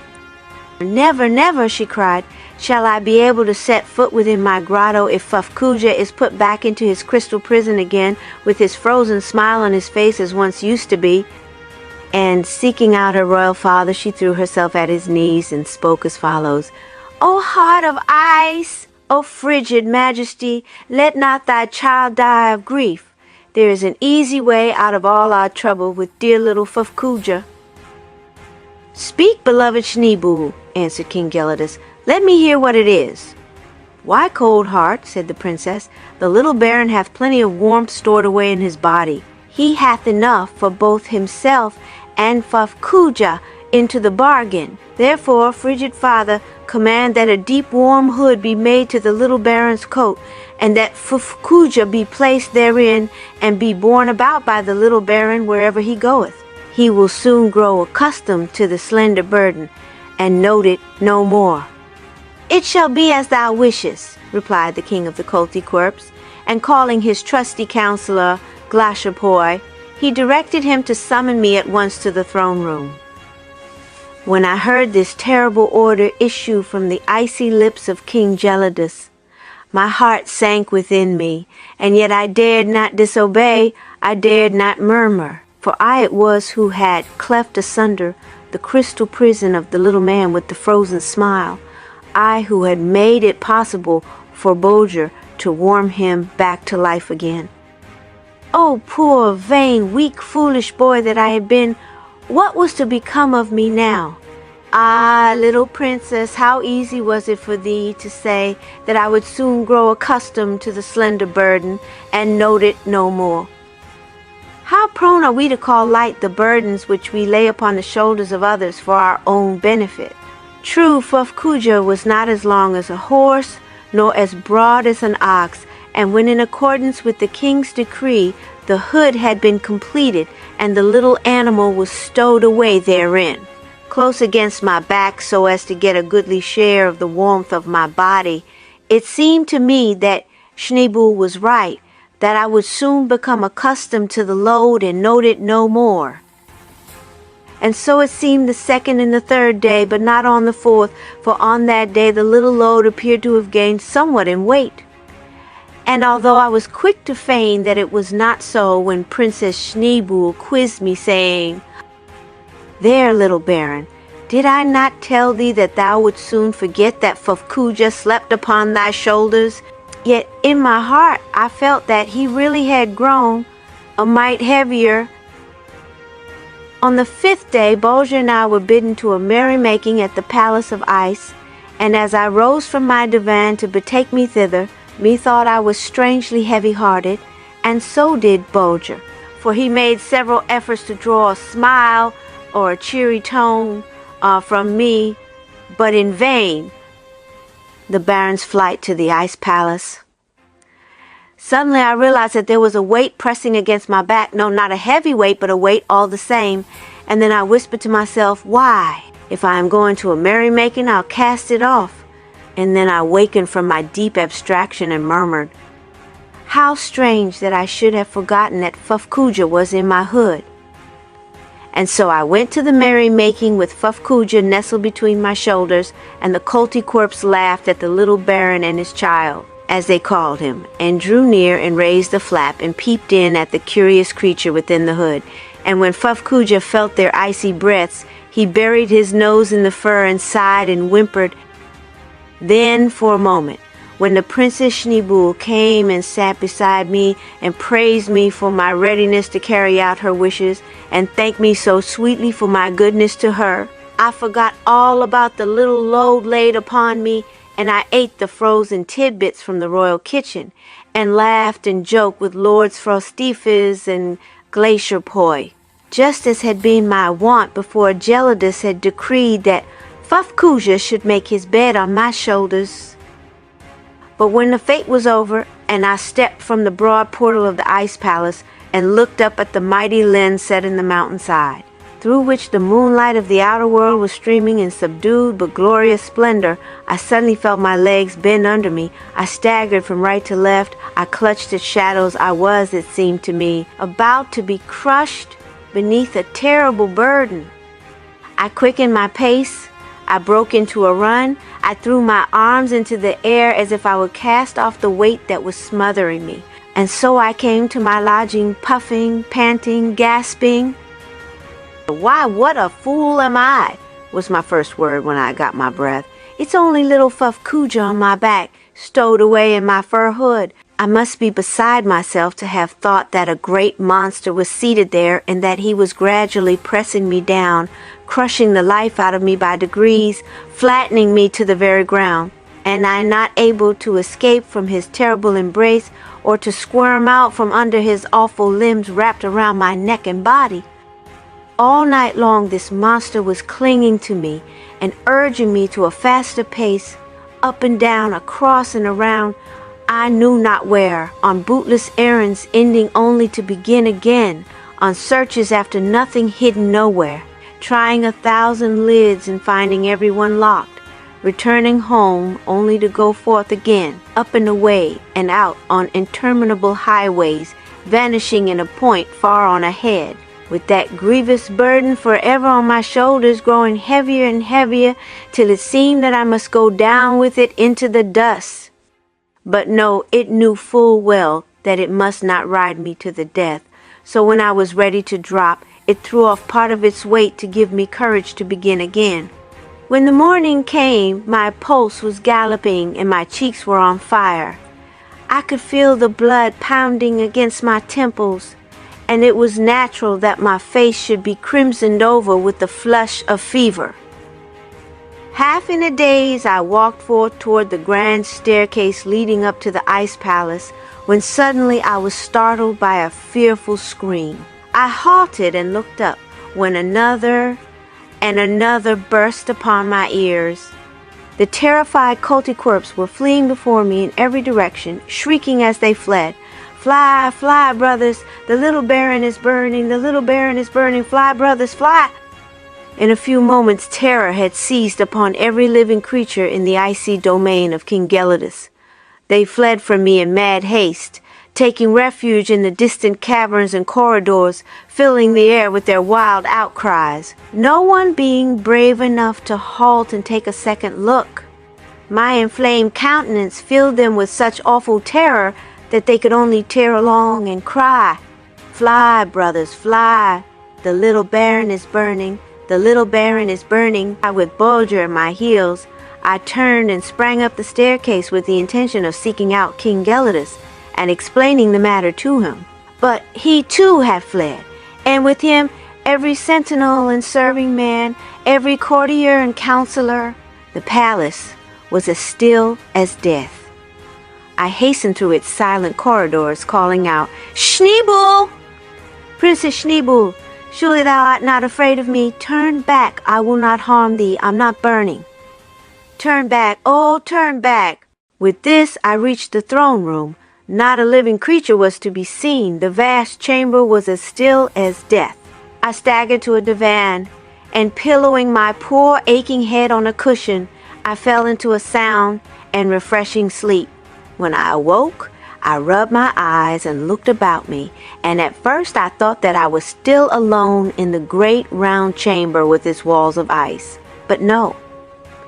There on the divan sat Schneebul. She smiled and said in mock displeasure, "Thou art not a very watchful nurse, little baron, for in thy sleep thou didst squeeze Fufkuja so tightly against a cushion that he crawled out from thy hood and nestled in my arms." "In thy arms, Schneebul?" I exclaimed breathlessly, for I feared for the worst, and springing up I drew aside the soft pelt which she had wrapped around Fufkuja, and there he lay, dead. Poor little beast, he had been so happy to crawl into the arms of one he loved so dearly, and had cuddled up closer and closer to her in search of greater warmth, but only to come nearer and nearer to a heart that could not warm him, and so the insidious chill of death, which bringeth sweet and pleasant drowsiness with it, had stole over him, and he had died. And Schneebul's tears, freezing as they fell, now showered like a gentle hail of tiny gems upon the little dead beast, no longer Fufkuja, but once again the little man with the frozen smile.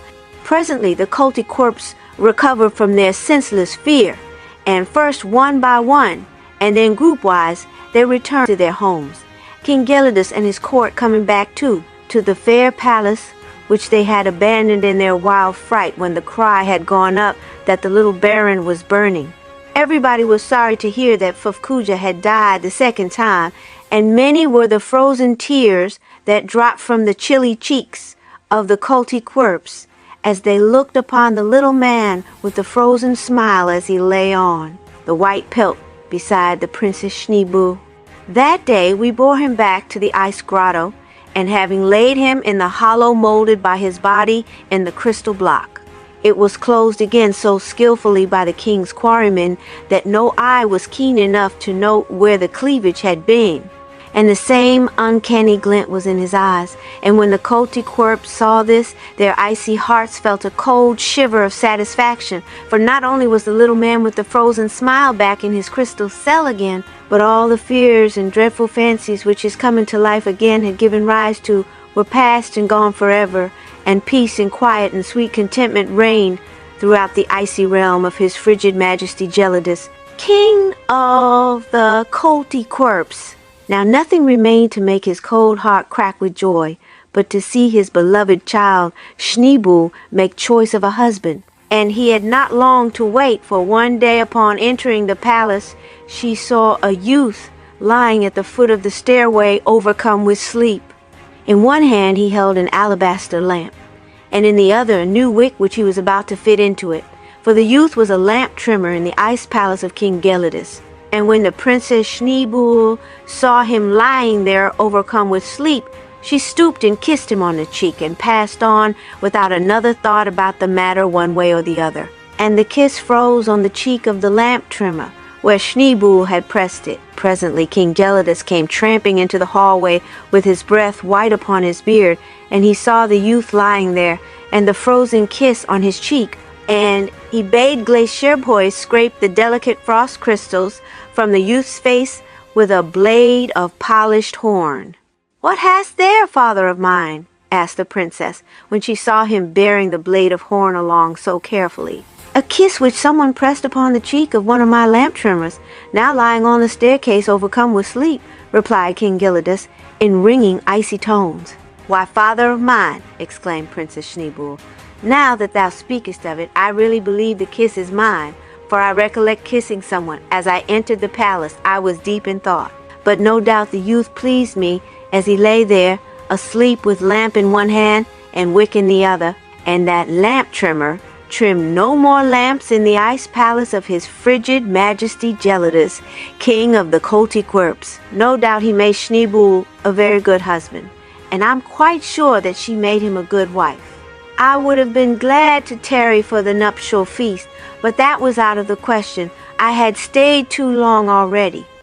Something concerning the many portals to the icy domain of King Gelidus and the difficult task of choosing the right one. How Bulger solved it. Our farewell to the cold-blooded koltytwerps.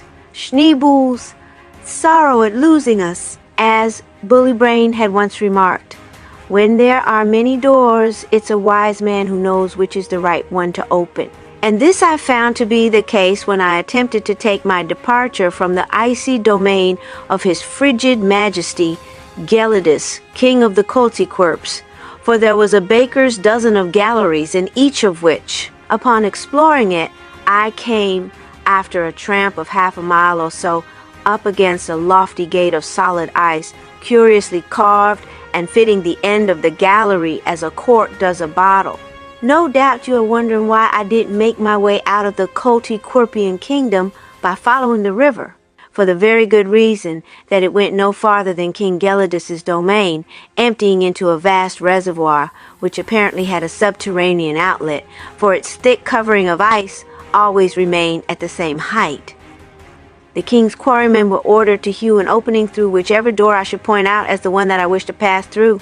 But I was informed by Frostifiz that according to the law of the land, but one door could be opened during any 1 year, so that if I found my way blocked and turned back again, it would mean a delay of 12 months. Bullerbrain, with all his wisdom, was powerless to assist me, although I was half inclined to think that he might have done so had he been permitted to investigate the secret records of 201 the kingdom, carved upon huge tablets of ice and stored away in the vaults of the palace.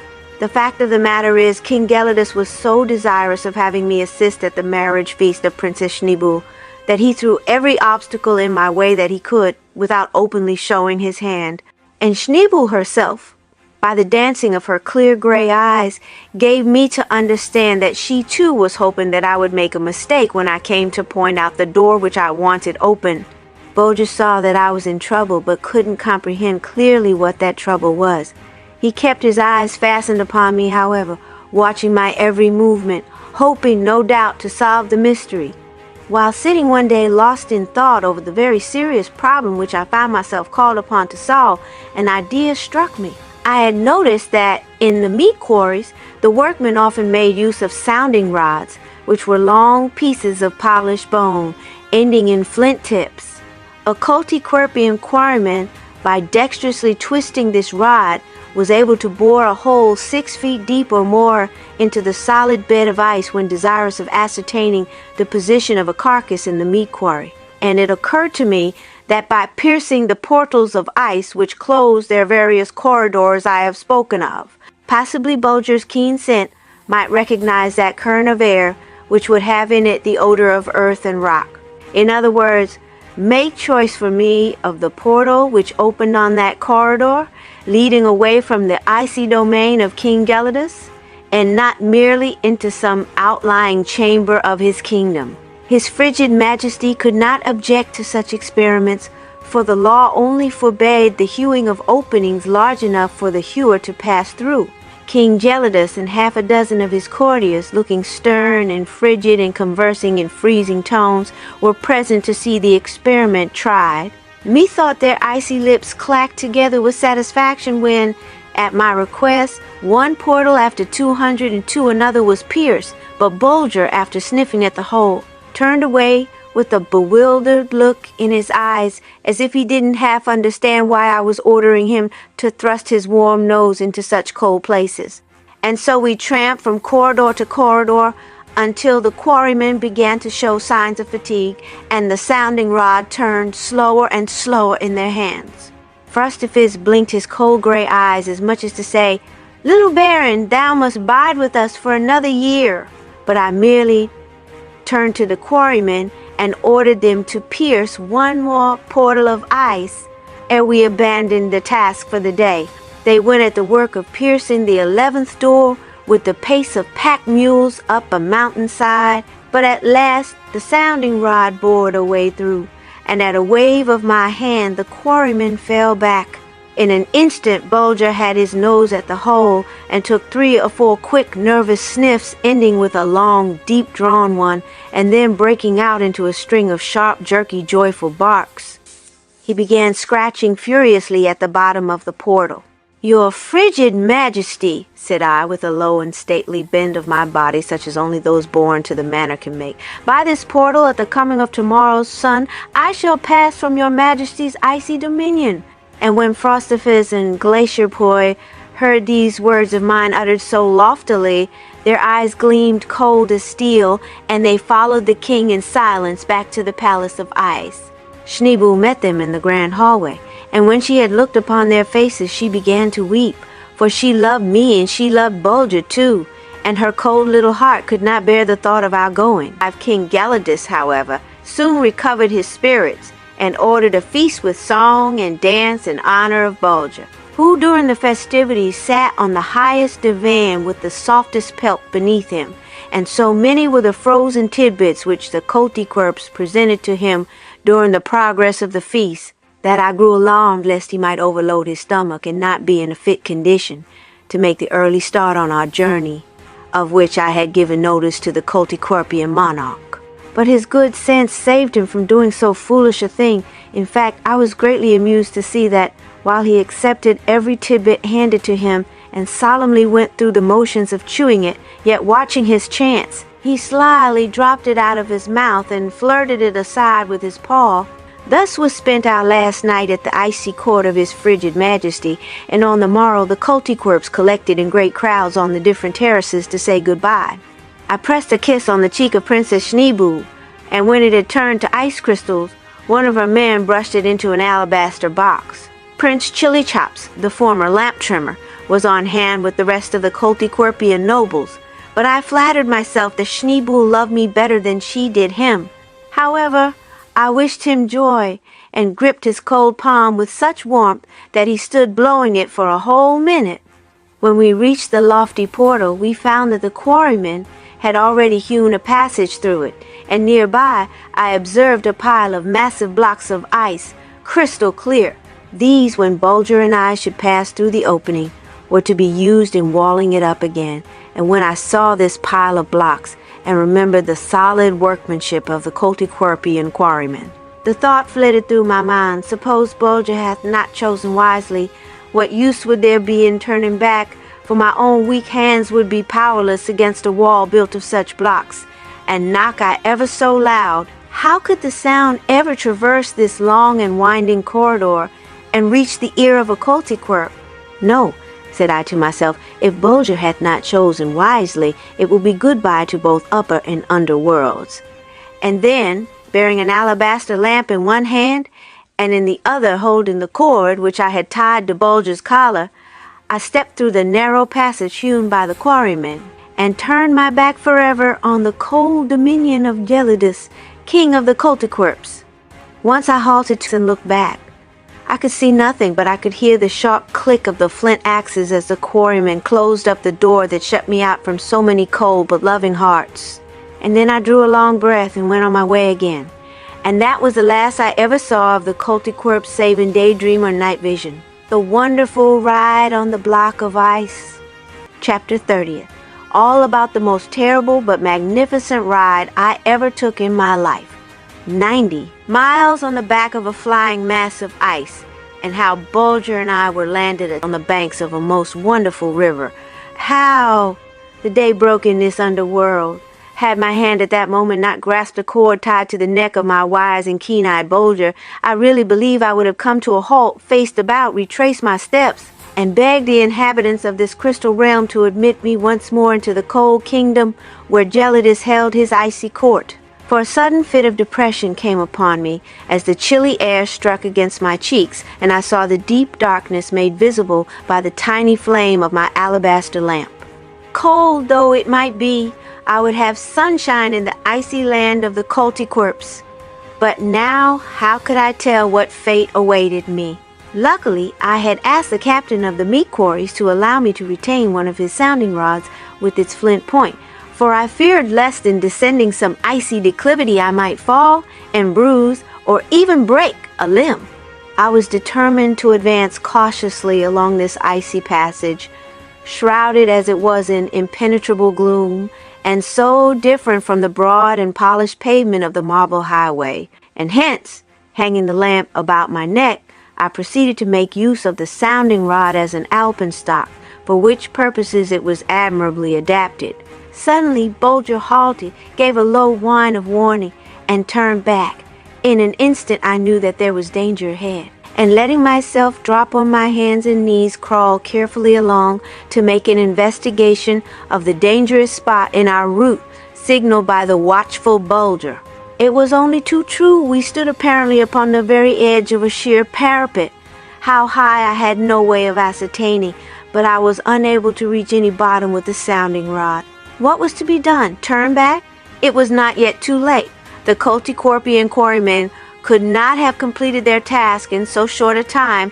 They would hear my knock. They would tear down their wall of ice. And Gelidus and Schneeboo would welcome us back to their ice palace with a cold but honest satisfaction. As I sat there plunged in thought, I half unconsciously began to twirl the sounding rod around until I had sunk it half its length into the floor of ice. And then reaching out, I encircled Bulger with my arm and drew him up against me, as was my wont when preparing for profound meditation. I had scarcely done so when the ice beneath me gave one of those sharp, clear, cracking noises so unlike the sound made by the breaking of any other substance. And thereupon I felt the crystal mass on which Bulger and I were sitting tremble and vibrate for an instant, and then, with a sudden downward cant, break away from the mass behind it and begin to move. Instinctively, a sense of my awful peril prompted me to cling to the sounding rod which I had sunk drill-like into the ice. Luckily, it was between my legs, and quick as a flash I entwined them around it, assuming a Turkish sitting posture, while my left arm was wrapped tightly around Bulger's body. I don't know how it was done as it was all in an instant, but there I sat now firmly saddled, so to speak, upon that crystal monster's back. As with a creak and a crash, it snapped the crystal links which bounded to the wall of ice and plunged headlong down the glassy slope. In my fright I had dropped my lamp, and now the deep gloom of this underworld enwrapped me.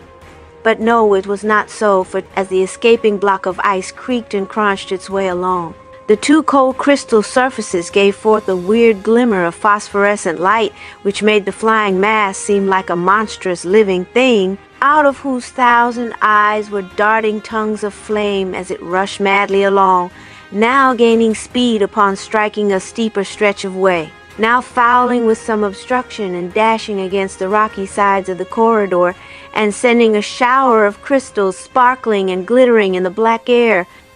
Anon the escaping block comes upon a gentle slope, and with the low music of crushing crystals slips softly along in its flight, as if mounted upon runners of polished steel, and then with a sudden dip it glides upon a sharper descent, and fairly leaps into the air as it bounds along, hissing over the slippery roadway and leaving a train of fire behind it. and now it strikes a stretch of way piled here and there with clumps and blocks of ice. With a mad fury it springs upon the lesser ones with a growl of rage, grinding them to powder, which, like showers of icy foam, it hurls upon Bulger and me seated on its back. But some of the blocks resist its terrible onslaught, and our mighty steed is hurled from side to side with crash and creak as it drives its crystal corners fiercely against the jutting rocks, leaving marks of its white flesh on these black heads of adamant. It seems an hour since the crystal monster broke away, and yet ever downward he threads his wild flight, butting, bumping, jostling, veering, staggering along, bearing Bulger and me to the lowest level of the world within a world. Will he never end his mad flight? Is there no way for me to curb him? Must he fly until he has ground his very body to such a thinness that the next obstruction will shatter it into 10,000 pieces, and hurl Bulger and me to death? As these thoughts are flitting through my mind, the flying mass takes one last mad plunge, which lands it on an almost level stretch of roadway, and by the different sound given out by the sliding block, I know that we have left the regions of ice behind us, and that our crystal sledge is gliding gently along over a track of polished marble. But mile after mile it still glides along, gently, softly, silently, and then I dare to think that our lives are saved. But so terrible had been the strain, so fearful the anxiety, so exhausting the effort necessary to hold my place on the block of ice and keep my beloved Bulger from slipping out of my arms, that I fell backward into a dead faint as the gliding mass came, at last, to a standstill. I think I must have lain there a good half hour or so, for when I came to myself, Bulger's frantic joy told me that he had been terribly wrought up over me. And the moment I opened my eyes, he began to shower caresses on my hands and face in most lover-like style. Dear grateful heart, he felt that he owed his life this time to his little master, and he wanted me to understand how thankful he was. The moment Bulger's nerves had recovered from the shock occasioned by my prolonged faint, I reached for my repeater and touched its spring. It registered 1 hour and a half since we had stepped through the icy portal of King Gelidus' domain, allowing a half hour for the time I lay unconscious.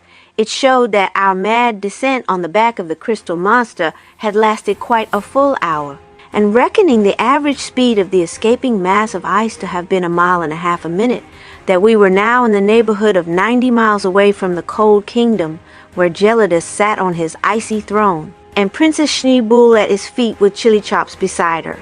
It was with great difficulty that I could rise to my feet, so stiffened were my joints and knotted my muscles after that terrible ride, every instant of which I expected to be dashed to pieces against projecting rocks, or torn to shreds by being caught between the fleeing monster of ice and the gigantic icicles hanging from the ceiling like the shining teeth of some huge creature of this underworld.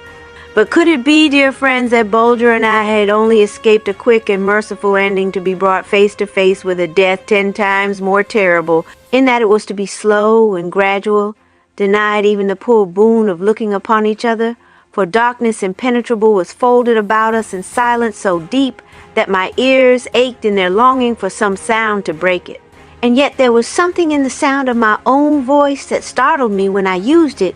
It seemed as if the awful stillness were angered at being disturbed by it and smote it back into my teeth. Where are we?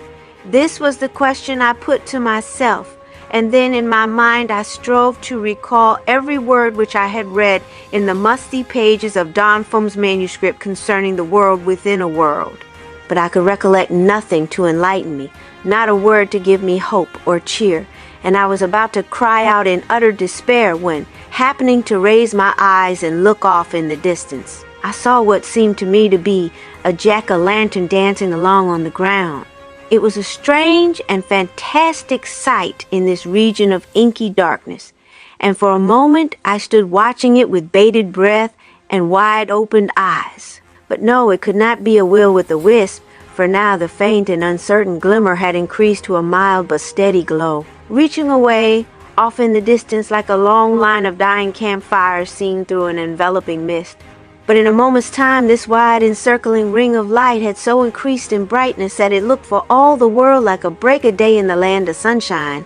And here and there, where its mild effulgence overcame the darkness of this subterranean region, I caught sight of walls and arches and columns of snow-white marble.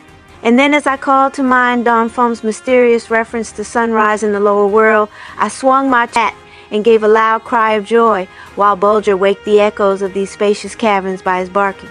I tell you, dear friends, not until you have been in just such a plight can you know just how such a rescue feels. And now, no doubt, you are a bit anxious to know what sort of a sunrise could possibly take place in this underworld miles below our own. Well, when you have traveled as many miles as I have, and seen as many wonders as I have, you'll be ready to admit that wonders are quite as commonplace itself. Know then, that this vast region of the world within a world was girt round about by a broad and placid stream whose waters swarmed with vast numbers of gigantic radiate animals such as polyps, sea urchins, Portuguese men of war, sea anemones and the like, that these transparent creatures, which had the power of emitting light after lying dormant for 12 hours, gradually unfolded their bodies and tentacles, and rose toward the surface of these calm and limpid waters, increasing by degrees their mysterious radiance, until they had chased the darkness from the vast caverns opening upon the banks of the river, and lighted up this underworld with a soft effulgence somewhat brighter than the rays of our full moon. For 12 hours these weird lanterns of the stream made it day for this netherworld, and then, as they gradually shrank together and sank out of sight, their expiring fires glowed with all the multicolored radiance of our fairest twilight, and the night, blacker than Stygian darkness, came back again. But now 'twas full daylight, and bidding Bulger follow me, I walked in silent wonder along the banks of this glowing stream, which, like a band of mysterious fire, as far as my eye could reach, went circling around the white marble mouths of these vast underground chambers.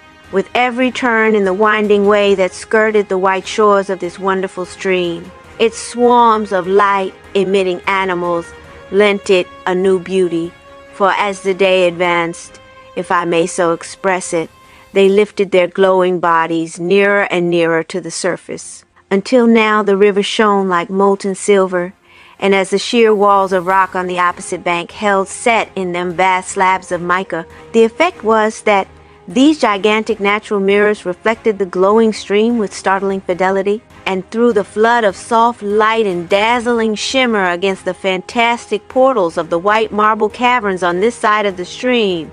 It was a scene never to forget, and again I paused in silent wonder to feast my eyes upon some newly discovered beauty.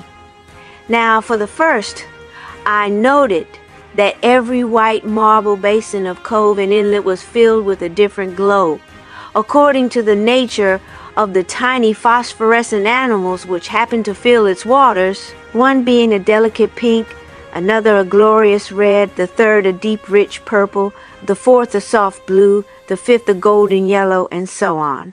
The charm of each tint being greatly enhanced by the snowy whiteness of these marble basins, through which long lines of curious fish, scaled in hues of polished gold and silver, swam slowly along, turning up their glorious sides to catch the full splendor of the light reflected from the mica mirrors.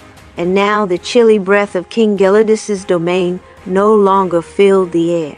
I stood in the tropics of the underworld, so to speak, and but one thing was lacking to make my enjoyment of this fairy region complete, and that was someone to share it with me. True, Bulger had an idea of its beauty, for he testified his happiness at being once more in a warm land by executing some mad capers for my amusement, and by scampering along the shore of the glowing river and barking at the stately fish as they slowly fanned the water with their many-colored fins. But I must admit that I longed for the Princess Schneeboo to keep me company. But it was a rash wish, for the warm air would have thrown her into convulsions of fear, and she would have preferred to meet her death in the cool river rather than attempt to breathe such a fiery atmosphere.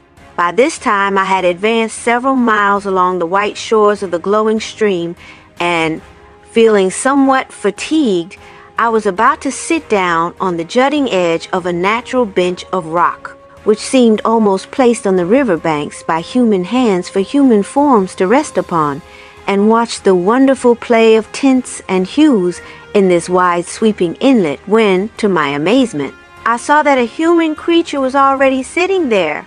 His eyes were fixed upon the water, and methought that his face, which was gentle and placid, wore a tired look. Certainly, he was plunged into such deep meditation that he either took or feigned to take no notice of my approach.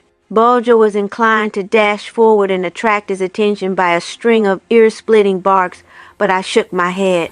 This wanderer along the glowing stream of day wore rather a graceful cloak-like garment, woven of some substance that shimmered in the light, and so I concluded that it must be mineral wool.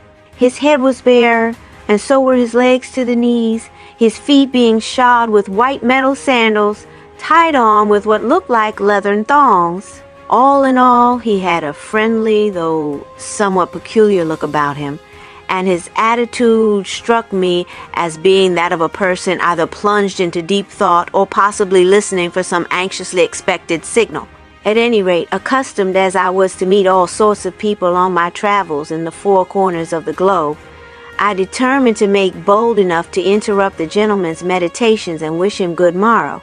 Through the revolving door, whom have I the pleasure of meeting in this beautiful section of the world within a world? The man looked at me in a dazed sort of way and replied, I really don't know, I'm happy to say. But sir, thy name, I insisted. Forgot it years ago, was his remarkable answer. But surely, sir, I exclaimed rather testily, thou art not the sole inhabitant of this beautiful underworld. Thou hast kinsmen, wife, family.